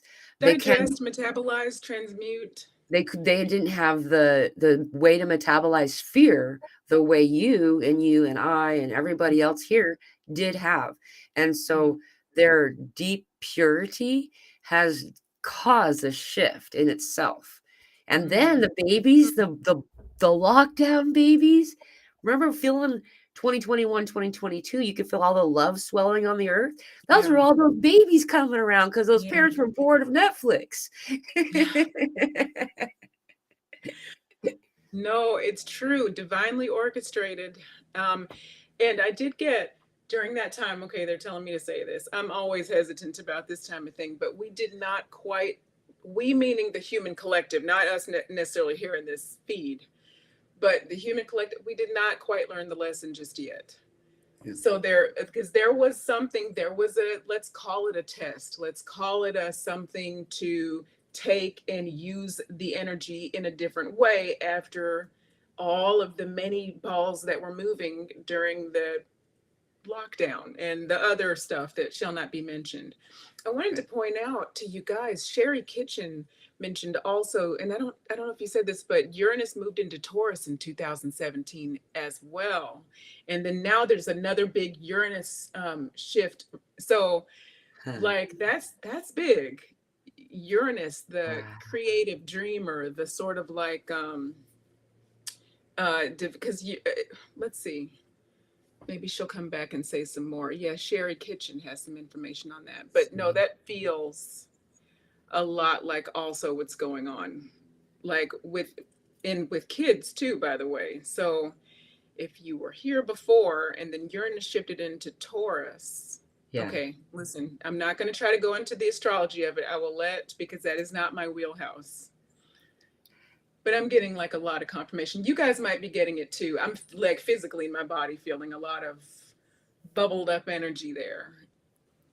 Yes. It's everything. Okay, so Guardians of Taurus, all male Taurus, Taurusi, however the plural is, that activated the awakening or in the presence as a teacher for these Taurus energies. It was weird. All of a sudden this happened. That's all I know about that exactly. I have to look that up. I can say that I am aware of the shift that happened. That eclipse happened when my daughter was 3 days before turning 3. And then during the eclipse, we knew we were leaving where we were at. And then she was 3 years exactly and 9 months exactly when we left and went into the forest. And we got to stay there for 3 years. And so it's like there's all of this stuff happening. And the shift that we're going into right now is Sherry, I hope I'm looking for her to comment more because she is really one of my resources that I go to. Sherry knows what she's talking about when it comes to this stuff. But I know I'm peeking over there too to see if she pops back up because she's got to have more. But Guardians of Taurus beings, hi Elsa, you and us. She's been saying lots of wonderful. She's been given a whole lot of frequency information over there. Yeah, I've been tapping in once in a while. She's fun. There's so much code. That's why I put it up, and sometimes we have to go back and look at it later. I do have a question that someone asked me Mhm. earlier that I thought was a really awesome question. This would be, hey, want to channel an answer, either of you. Um, Hmm. I'm going way back to the top. Sorry, Donna. I did see it. It just was the opportunity for it. I didn't want to. She wanted to know about good and evil. Where did Well, and it just so go? you know, Sherry came back too with some more information. I don't want to cut into it. I Okay. just wanted to point it out before it disappears from where I can All see right, it. I'll grab it and this is the question. Okay. Do the concepts of good versus evil, yin, yang, the devil, Christ, exist in other dimensions past the 3D/4D? Do any of you want to answer that question? Yeah. It doesn't. Guardian, do you have anything? I have something that just came in. Well, let's listen to that. I don't want to disrupt your flow. No, it's not like that, but it's just, oh, okay. Well, they're like, yes, it is. So the first thing that came, yes, was the over resounding answer, which might not be a popular one, but yes, there is good and evil to the degree of which the beings experience what you there on the planet term as evil. Evil is such a heavy word. It is very much more weighted in emotion than is necessary, as everything is contained within you. Regardless of where you stand on the subject of right, wrong, good, evil, the dastardly deeds of someone that you have experienced outside of yourself have indeed been you at some point. As you elevate throughout the dimensions, as you call them, the different ways of experiencing energy, frequency, and information, you will come to understand this concept in a different way, yet still continue to experience it, and you will be it will be more readily available to you how to catalog this and how to deal with this throughout your experience. But you see, even the experience itself is different. The way that you experience your life is different in different dimensions, and therefore what you care about is different. Will you be spending your time observing this, or will you be participating? Will you be directing your attention in this way? You will likely be depending upon what frequency you are referring to in this hypothetical situation. The experience that you are referring to will dictate how you respond to or deal with this. You most likely, beyond what you think of as the fourth dimension, will just to begin to see this as less relevant. Mm. The farther you expand, the closer you come to the source of your creation, the more that you understand that it is irrelevant, and you simply observe and process where necessary. And those are the Arcturians. That was beautiful. Thank you. I hope it makes sense. Yes, completely. I get the same. It's it's a category. It's a placeholder. It's a thing that doesn't actually really matter. That all things are. I see it as the rolling of the scroll, where you see this is the light source of God, and the farther away from God you go, whatever you want to call God, you know, the farther that you go, the more shadow you'll see. And here there's more and more detail that can be seen, and we would call shadow evil or bad in some way. However, without shadow, it's just washed out whiteness. There is nothing to be seen, and Mhm. it's something beautiful. Um, and that more and more you see, I my experience now is, and I don't feel like I don't know, the density of what I called evil or bad doesn't feel the same. It Well, doesn't feel. they want to point out the emotional component too before, because they're like beating me over the head with it. God. But it's for because you will understand, like Guardian too, like we'll run with this because you understand it. Um, I wanted to say Elsa too. I don't know why they're bringing me to her consciousness as well.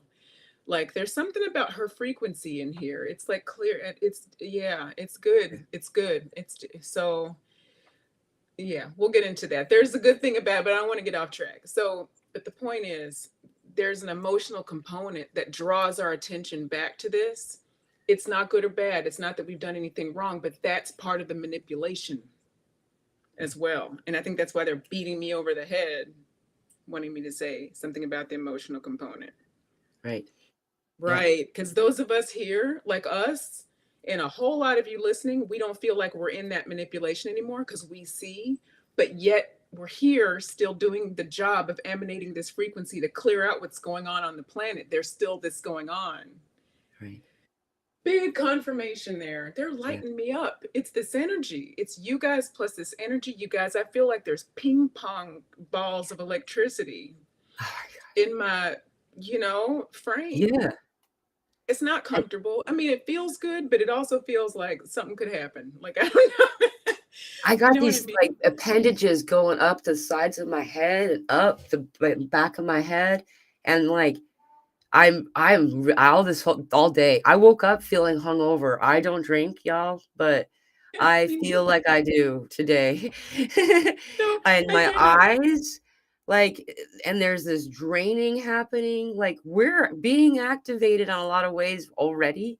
And there's something really important about, I knew we were going to address this question when it came up. I love that it came up the way that it did. The emotion this is what I'm getting. It's kind of like, so sorry, Carl's new kind of idea, because like, emotions aren't thought about the way we emote. They're not considered by a lot of these higher frequency beings, not because they find them to be, good, bad, or anything. It's just simply they don't think about it because it doesn't apply to them.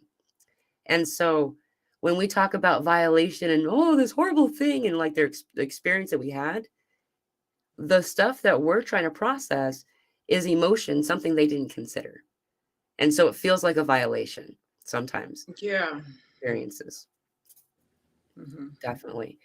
And the bad guy turns out to be your little brother hiding around the corner of the couch to jump out and startle you. And it's not really a bad guy. It's meant to be a catalyst to trigger us into our next thing, to assist us in a soul contract kind of way. Soul agreement is kind of the word I choose to use. I don't feel like contract is correct because that feels like clad iron. You can't get out of it. Where an agreement, you can change your mind all the time. No, I don't want to come to the pub tonight, kind of thing. There's something else. Do you guys mind if I say something else? Guardian, I want you to like say whatever, just talk right over me if you have something to say. Is it, you know what I mean? It's like coming out, but so I mean that it won't be rude. Just start talking over me. But yeah. But oh shoot. And then when I was so to dispel even more of this fear that is a result of this overall manipulation collectively, okay? So I just want to be clear. I'm saying I as the human, but it's not just I. It needs to be made clear, okay? That when we're saying the word manipulation, if it's okay if I speak for you guys too, I don't know. I think, yes. Yeah. We're not meaning that you're manipulating, like the people listening, okay? Are manipulating somebody, or even that somebody who is doing ridiculously things is even intentionally manipulating. Right. It's an energy, and also there were beings, which we could say they're higher beings, but more expanded in the know beings who did manipulate, okay? And they were in the know, that was intentional, okay? So there's like a big difference. So we're not saying that. But so yeah, when you're going about being your human and you're having emotions and you say you did something that maybe you didn't think you wanted to do or whatever, that is being human. So we do have to lighten up on ourselves and on each other in our human vessels while we're here. Okay, that sounded preachy, but they wanted me to say that. But then the thing that originally came in, which prompted all this, is to really dispel even more of this fear. These beings that we know, and there are many different of them that were in the know and were doing, and they're still trying to hang on, using the energy of some humans to hang on and do things. Okay, just like little Yeah. mosquitoes or whatever you want to call it, just annoyances, still trying to hang on to all of this. Okay, and they are manifesting through some of our lives and all that. Blah blah blah. Okay, to dispel the fear even further, those beings that many of you might have even seen some of them, and some of them might even have brought you into awakening, and it was a fear thing. You might be hearing about some of them. Their higher selves, actually, when I first started channeling, this is very first, before I even knew all of the history, I was learning, right? But for whatever reason, I knew to come through the heart frequency for a few different reasons. And just what was in front of me, I think. I just didn't have as much access to as much of the scary stuff right away. Okay. So it's divine orchestration. I actually was able to, what's the way that I can put this? I'm going to put it in a you, not an I. You can actually, they're ready to be cleared. They're ready to be healed. They're higher because they have higher selves. Their higher selves will actually give permission for them to be cleared out and healed. They're not some sort of force that can't be, Right. healed, or they're just going to stay on the other side of some battlefield and never come back to source energy and never come to balance. Of course they will. Everything goes back to source. There's not an exception, you know? So if you look at it from that more expanded perspective, that larger perspective, everything can be healed, not just humans, all of it, no matter what. Now, what it wants to do is what it wants to do. And if its higher self isn't ready and it's got more to play out, we get to send it on its way. Okay. But just that needs to be there's something about that needs to be said in this feed, something about reaching a higher state of potential and awareness that you are in charge Yes. no matter what of this situation. And so you're going to baby step into that being in charge, baby step into that power, that you're actually larger than the being that was in the know that thought it was going to manipulate us, right? Which makes me laugh actually at this point. Go ahead, Guardian. I'm sorry.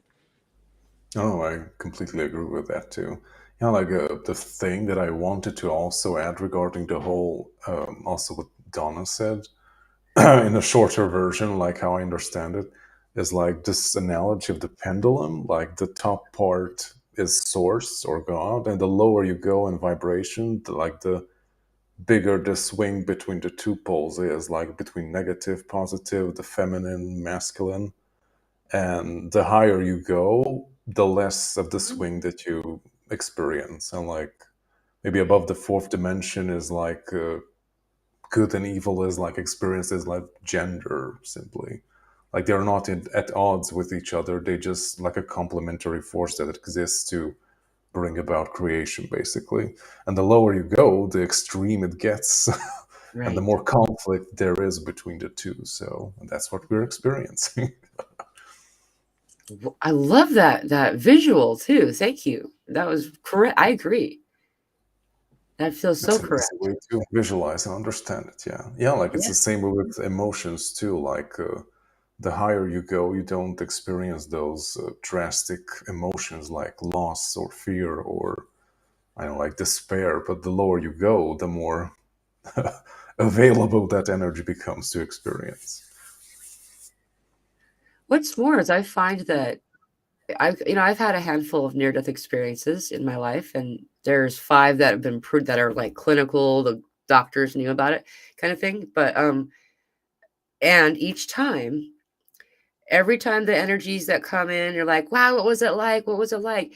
They don't want to know about the stuff that I think about telling them about love, family, celebration, joy, you know, family. They're like, dude, we know that stuff. We got that part down. We don't know what it's like to be grieving, mourning, suffering. We don't know what chronic depression is. We want to know what it feels like to believe in the illusion of separation from your fellows and especially from God. They can't replicate that. And when you can't have the denser experiences, the joys are just a Tuesday. It doesn't have any impact. It's just regular, and like, Yeah. and that's why it's the gift. And that's something that's coming through right now, is that right now, when we are doing these dips right now, well, I don't know if a lot of you have been feeling this or not, the shift of the energy, we're like, woohoo, woohoo.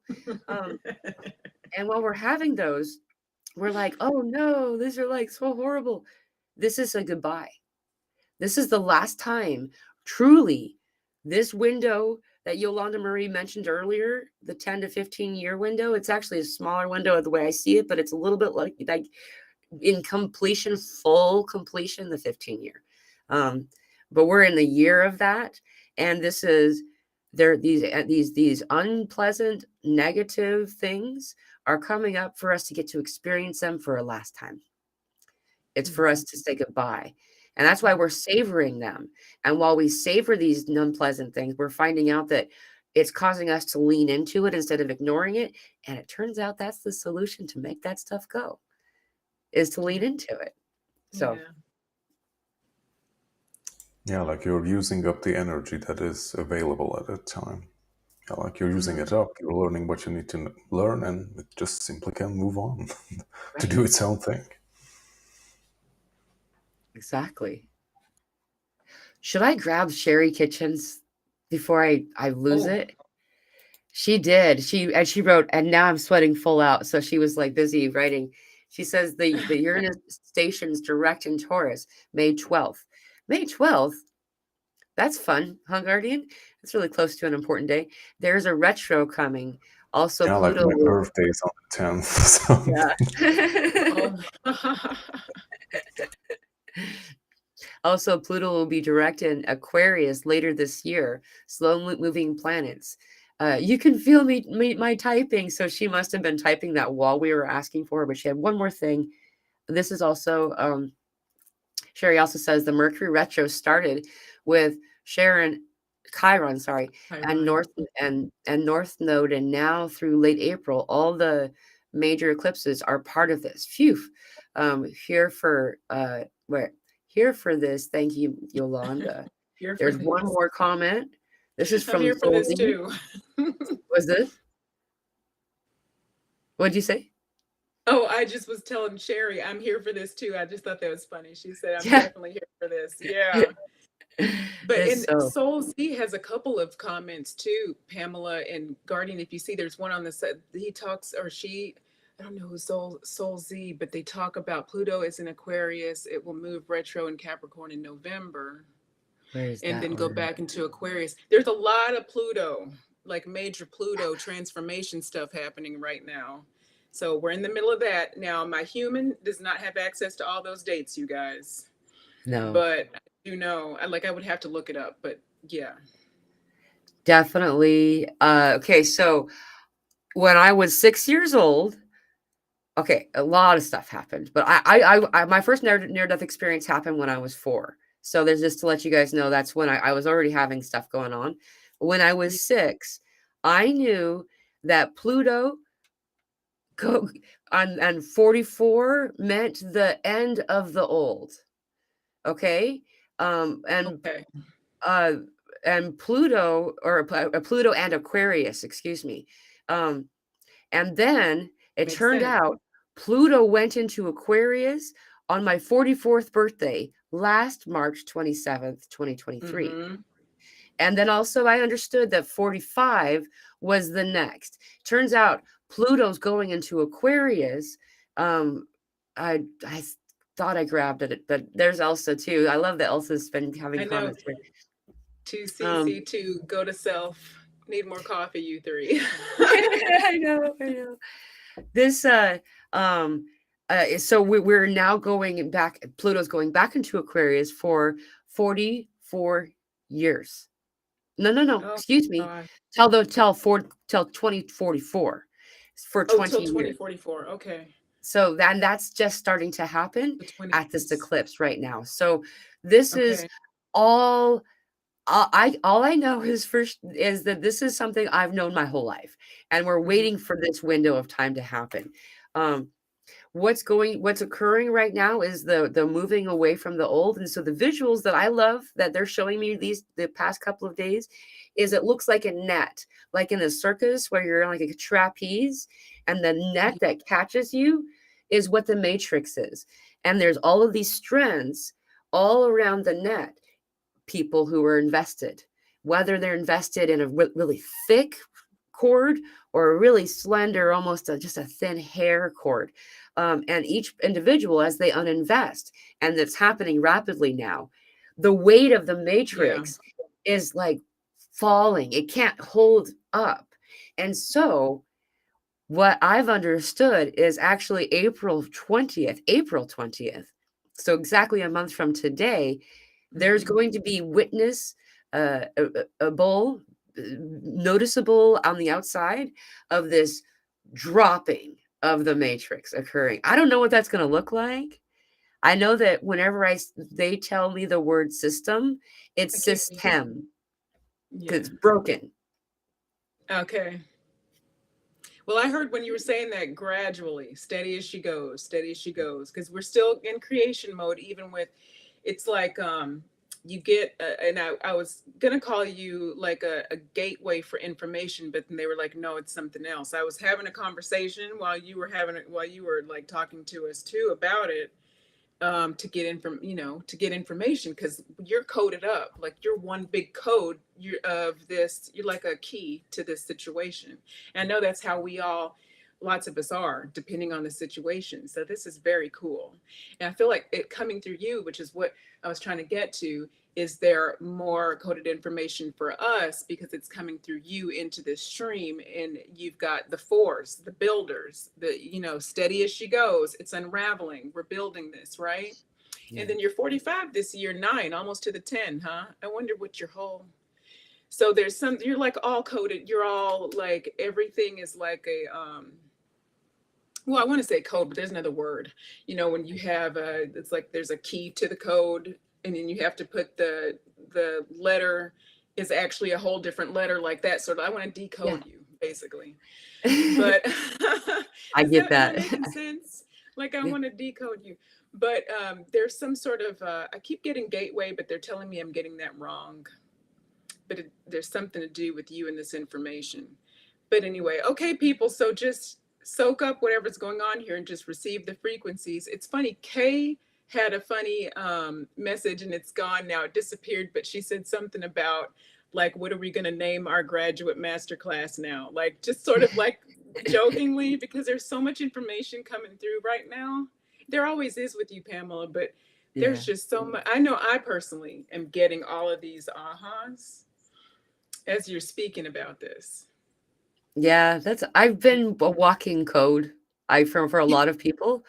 And what's fun about it is I don't even realize, I will have mild amnesia for a lot of this, because it's channeling.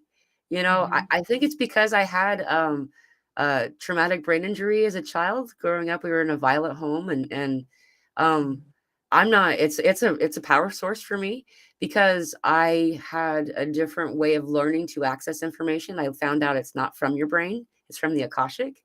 And so I just learned without meaning to step out of the way a lot.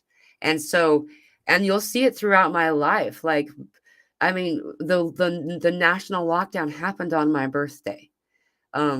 There's the type of code that Elsa brings through is usually all of this kind of stuff. Like I'll talk for a minute, and like this Willow conversation, I have a picture. I'll post it on Facebook so you guys can see it.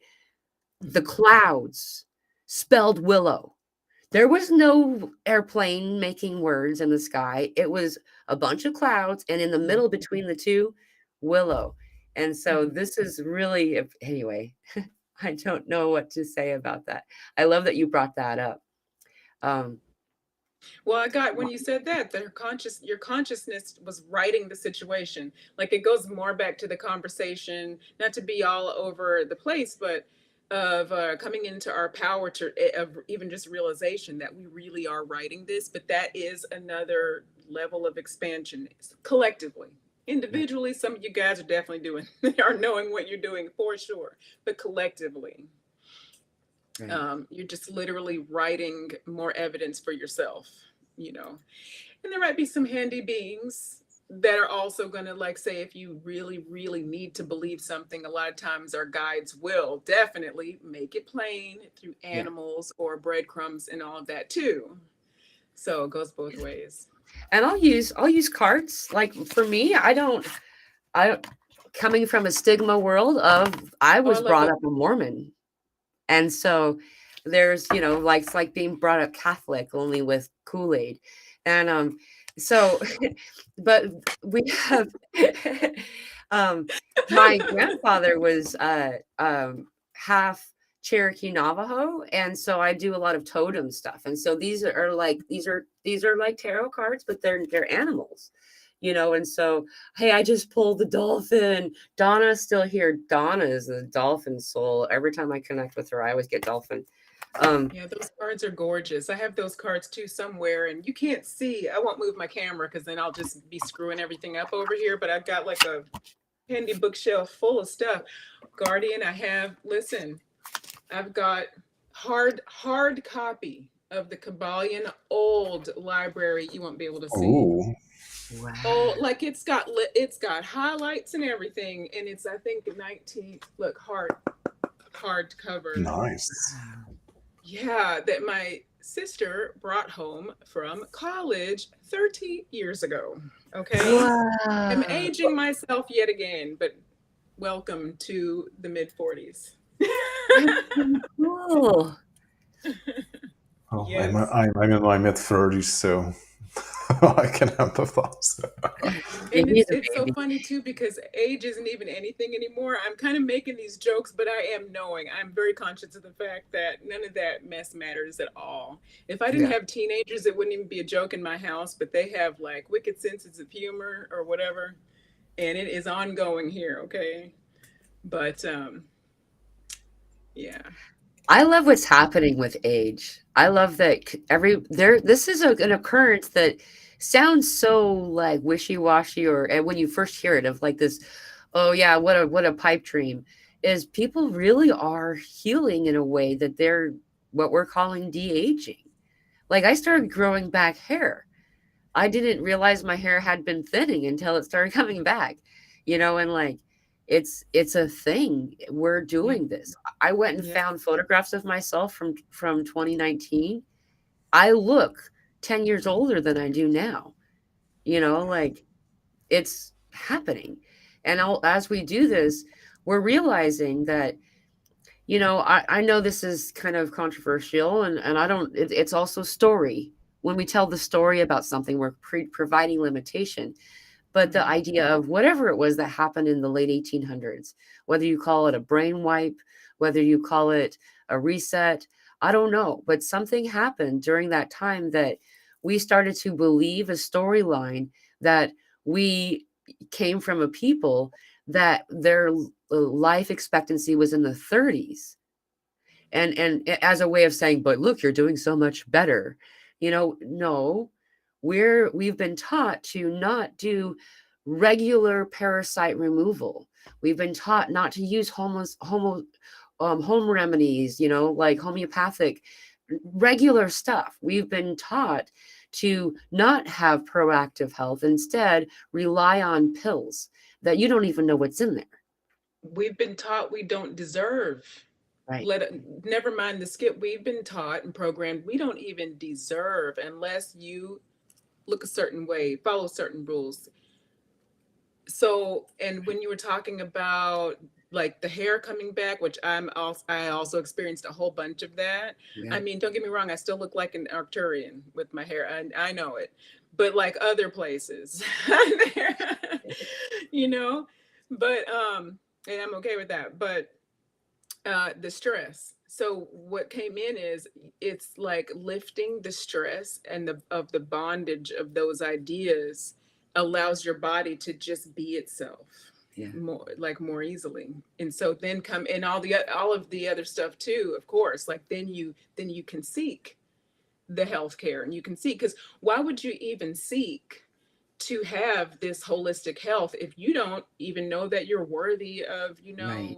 living on a beach and calm and with healthy food, watching waves roll in and little kids play and be happy. Because in our story, in those stories, you gotta have done this, it's all upside down. It is inverted. It has been. It has been in the past. Thank you.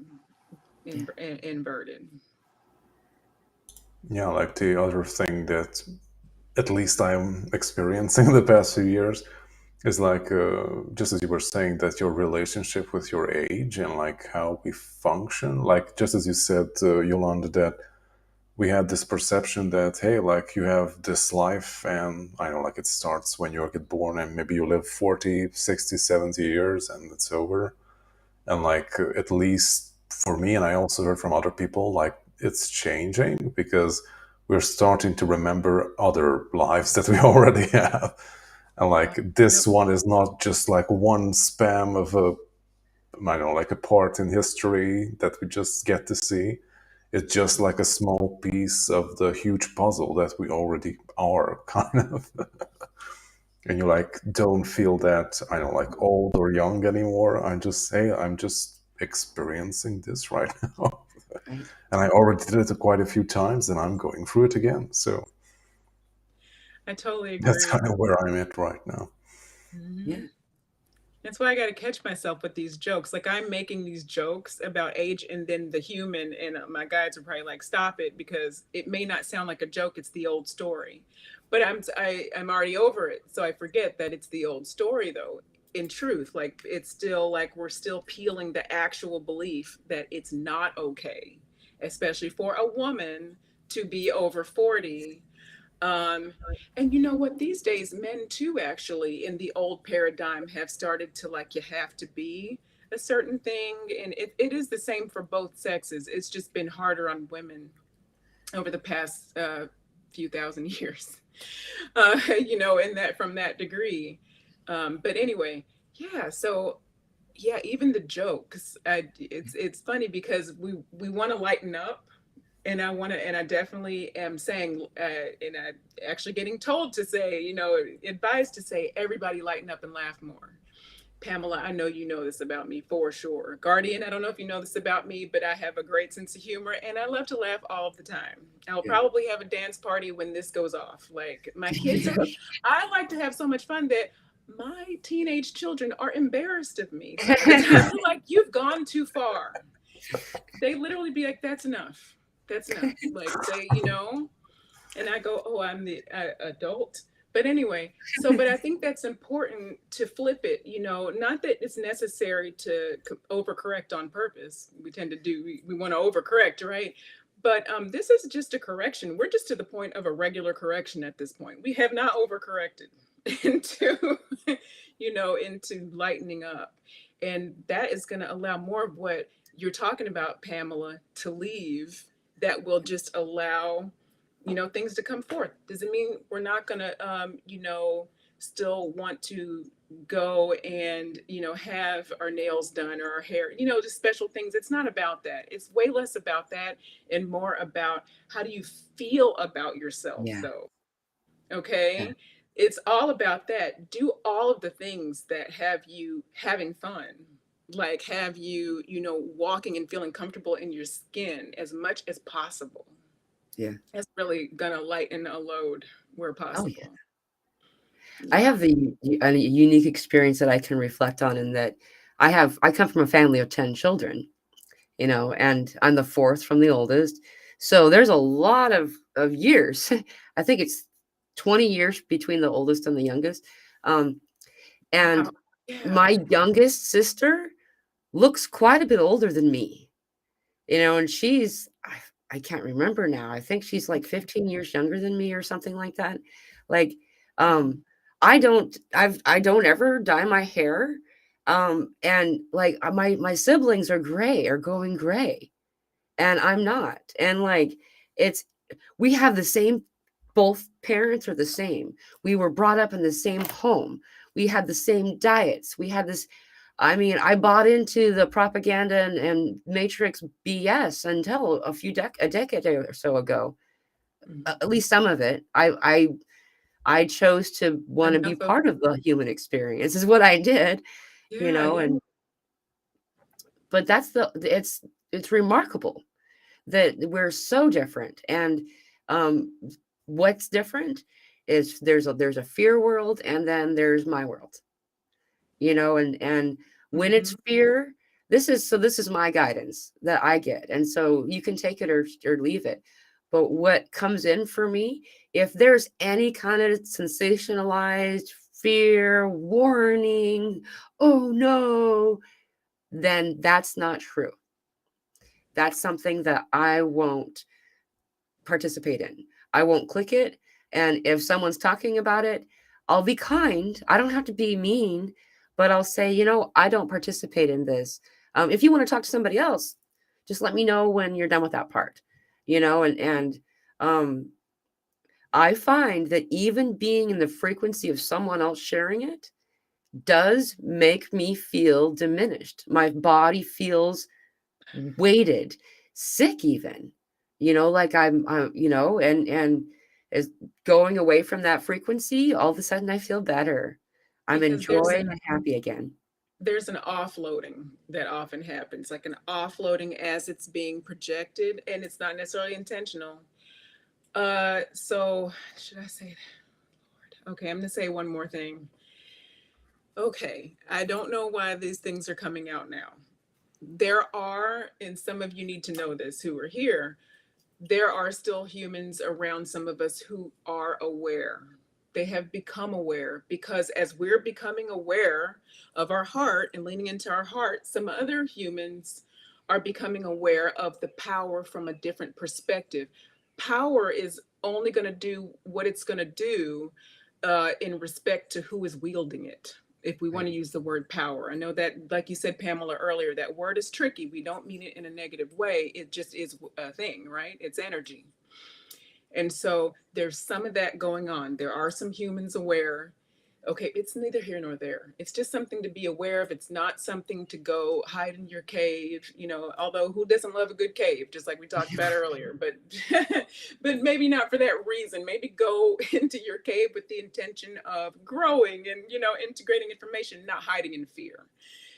Because you're going to be, because of your perspective through the heart, it's amplified so much more. And also there are many beings, because the frequency is so different, they're maybe even going to, if you, with your permission, if you give them permission, even use you to, I don't want to say instigate, activate, trigger. They're giving me words that I'm like, but trigger, okay, instigate, activate some of this, because maybe that person's ready to come out of that mode. There's a lot of, if we're looking at things in terms of the layers of different groups of beings, and you don't have to, certainly, but that is also a thing that's happening concurrently. So ancestral groups are also healing amongst themselves. It's like, carry on, because the humans are not able to handle all of the load of clearing out a lot of stuff. So there's lots of all these different balls are rolling, and they're all rolling in the direction, out into expansion. Actually, they're all rolling closer to source, rolling closer to the truth of what this experience was originally intended for in a true expanded form. Okay. But yes, if somebody needed to know, both are true. So a lot of people won't be aware. Thank you, Pamela. Thank you for sharing your experience and just allowing that to come through, by the way, because what you were sharing is like very important. So I want you to be able to continue that. But yeah. Thank you very much. Yes. Guardian has been triggered by it too. So you go ahead, and then I'll add my. Yeah. What was I triggered by? I feel your energy. You just must be really enjoying the conversation. I feel like you have something to say when you go. I feel you go. Oh yeah. Regarding like initiating maybe other people. Initiating. Thank you. Okay. I'm sorry. I was like, what word? Thank you. Yeah, these damn words. Exactly. Yeah, I'm not sure like where I heard it, but I like it so much that we're like each other's activators, and like we Mhm. come in to activate each other and like function as a team together. Yeah. And like I had this thought today that I know like many people, like especially with whom I've interacted on YouTube and through Patreon and all these other platforms, that like many people believe themselves to be like very limited and like insignificant for some reason. That, oh, I'm just doing this little part in my own life and it's like nothing compared to other people's experiences. And it's like, no, like, no, not really. Because like each little piece is like an integral part of the whole puzzle that we're doing right now. And I like got the analogy today. I think I was talking with my wife about like we're very much into like permaculture and like natural gardening and all that stuff. Awesome. And like then you become like very much aware of all the little small creatures, insects, and all those little things that you don't even think of, but they're Uh-huh. like a superb, vital part of the whole ecosystem. So if they go, then everything goes. So, Mhm. and people don't even credit them for it. So yeah, and like Yeah. all of us are like these little, very important small ingredients that make the whole ecosystem and all the whole shift work. Basically, Yeah. Mhm. it's every little piece is important. So don't devalue yourself. Every part. In fact, you just brought something up. I've been asking for my whole life, why is a mosquito important? What use does it have? And every time I would get like just like it would feel like a wall, Like right? dragonflies eat them. That's actually I finally got coated by the dragonfly and by the bat. We are actually meant to give of our DNA to these, not to say go on purpose, go get bit by a Right. mosquito. However, they then have your DNA coded within them, and then they're eaten by the dragonfly, which is truly descendant from dragon, and also the bat. Both of these are known in the Native American tradition as high energies. If you have a bat totem, you automatically start being trained and raised as a shaman, just without any other knowing. Just if you have bat totem, and there's a lot of bat stuff coming in right now. It's been really, in fact, we've been having bats coming to us at night. It's really cool. I love it. Um, and the point here is to show that even something that we think has no reason for being here, it actually has a very important function. With the dragonfly, a dragonfly will eat 100 mosquitoes a day. um, when they eat and contain the DNA code from you, they know how to make their wings, their translucent wings that look similar to this but see through.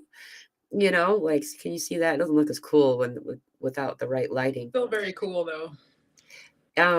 They code their wings for Mhm. you, and that's what brings that joy up. And so it's being done with very true, clear intention. And Mhm. as we do all of these things, you can pull back and see that everything has a point. Everything is intentional. Um, and even the things that look like bad guys and not good stuff or whatever, you can see that spirit wastes nothing.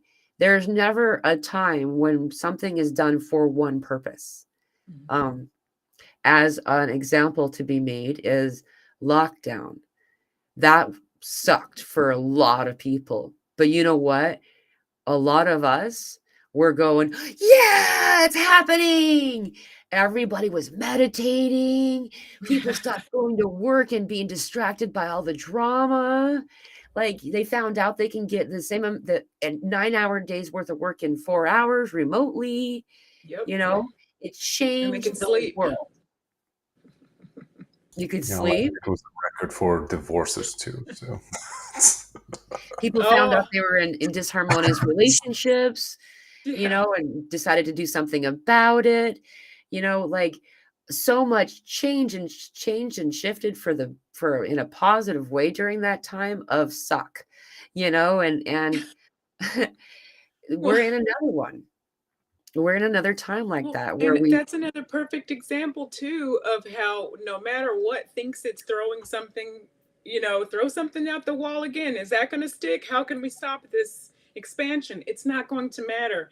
It basically, whatever gets thrown into the mix, and I got this a long time ago. It's in some of the channels that have come through, um, you know, as well. Okay. So if you guys, this isn't some sort of, but there's information on my community tab that a lot of information a lot of people are probably also channeling real similar information. So I'm sure I'm not the only one, but within those little like updates, things like this are being said again and again. And I even asked the Arcturians, are we going to say this? Do we want to repeat this again? Because it seems so repetitive, but it's like, it's got to get ingrained. They're like, nope, this is what we want to say. But the point is, whatever gets thrown at the wall, to try to stop, this situation from moving forward, it just gets usurped by all of this hard energy and gets used for good regardless.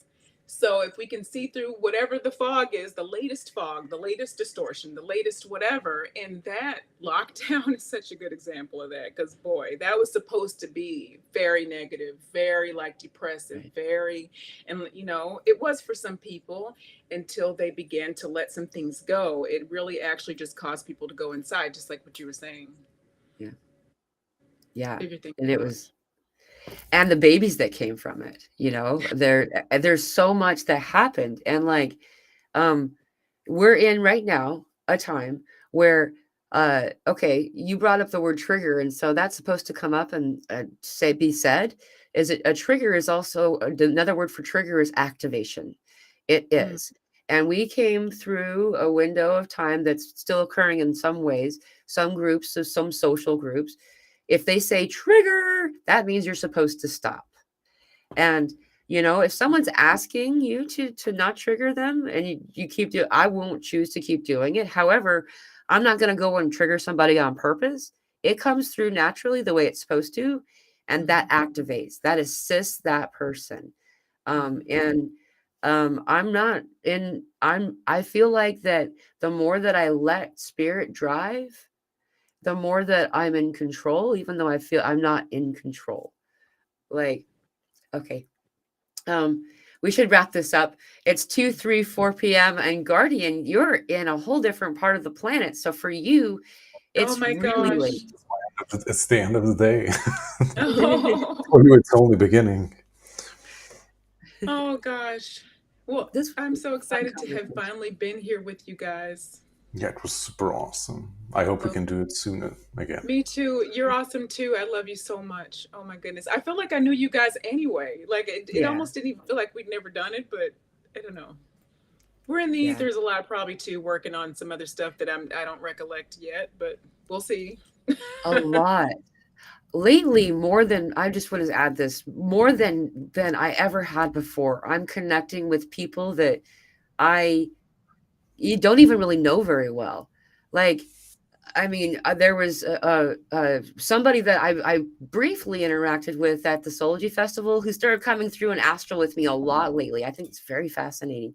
And That's with awesome. you, it's beautiful. If you would think about it, you're both invited to join in this type of a conversation of the three of us again. I think this would be fun to do again if you felt like I it. would love to do it again. I would love to do it Cool. again. Indeed. Awesome. Thank you so Oh, much. all right. And thank you all for joining us today. I know that a lot of us are having different experiences right now. And if you're having ascension symptom increase, know that you're not alone. It's growing pains. Remember what growing pains get us. They assist us to elevate ourselves to this higher plane, and we're noticing that the mother line is what's being focused on in this healing right now. And this only needs to go back to just like the 1920s. So Mm-hmm. um, as we're healing these things, you're noticing there's going to be a lot of belly related stuff as well as just the mother element. So just knowing, and whether or not you're a male or female in form. So just so you all know, these things are coming through as well as the 3 chakras that are being activated. So don't be, just so you don't have to be alarmed. And using the energies as they come in in 5 days during the lunar eclipse, all I would do in a moment like that is, hey, cool, look, there's extra energy. Let's heal some more right now. And so that's why I point them out. So thank you all for joining us today. Thank you so Thank much you. for coming. And I hope to have a conversation like this again with y'all. To be Yeah, continued. just let us know. Yep. All right, guys. Bye.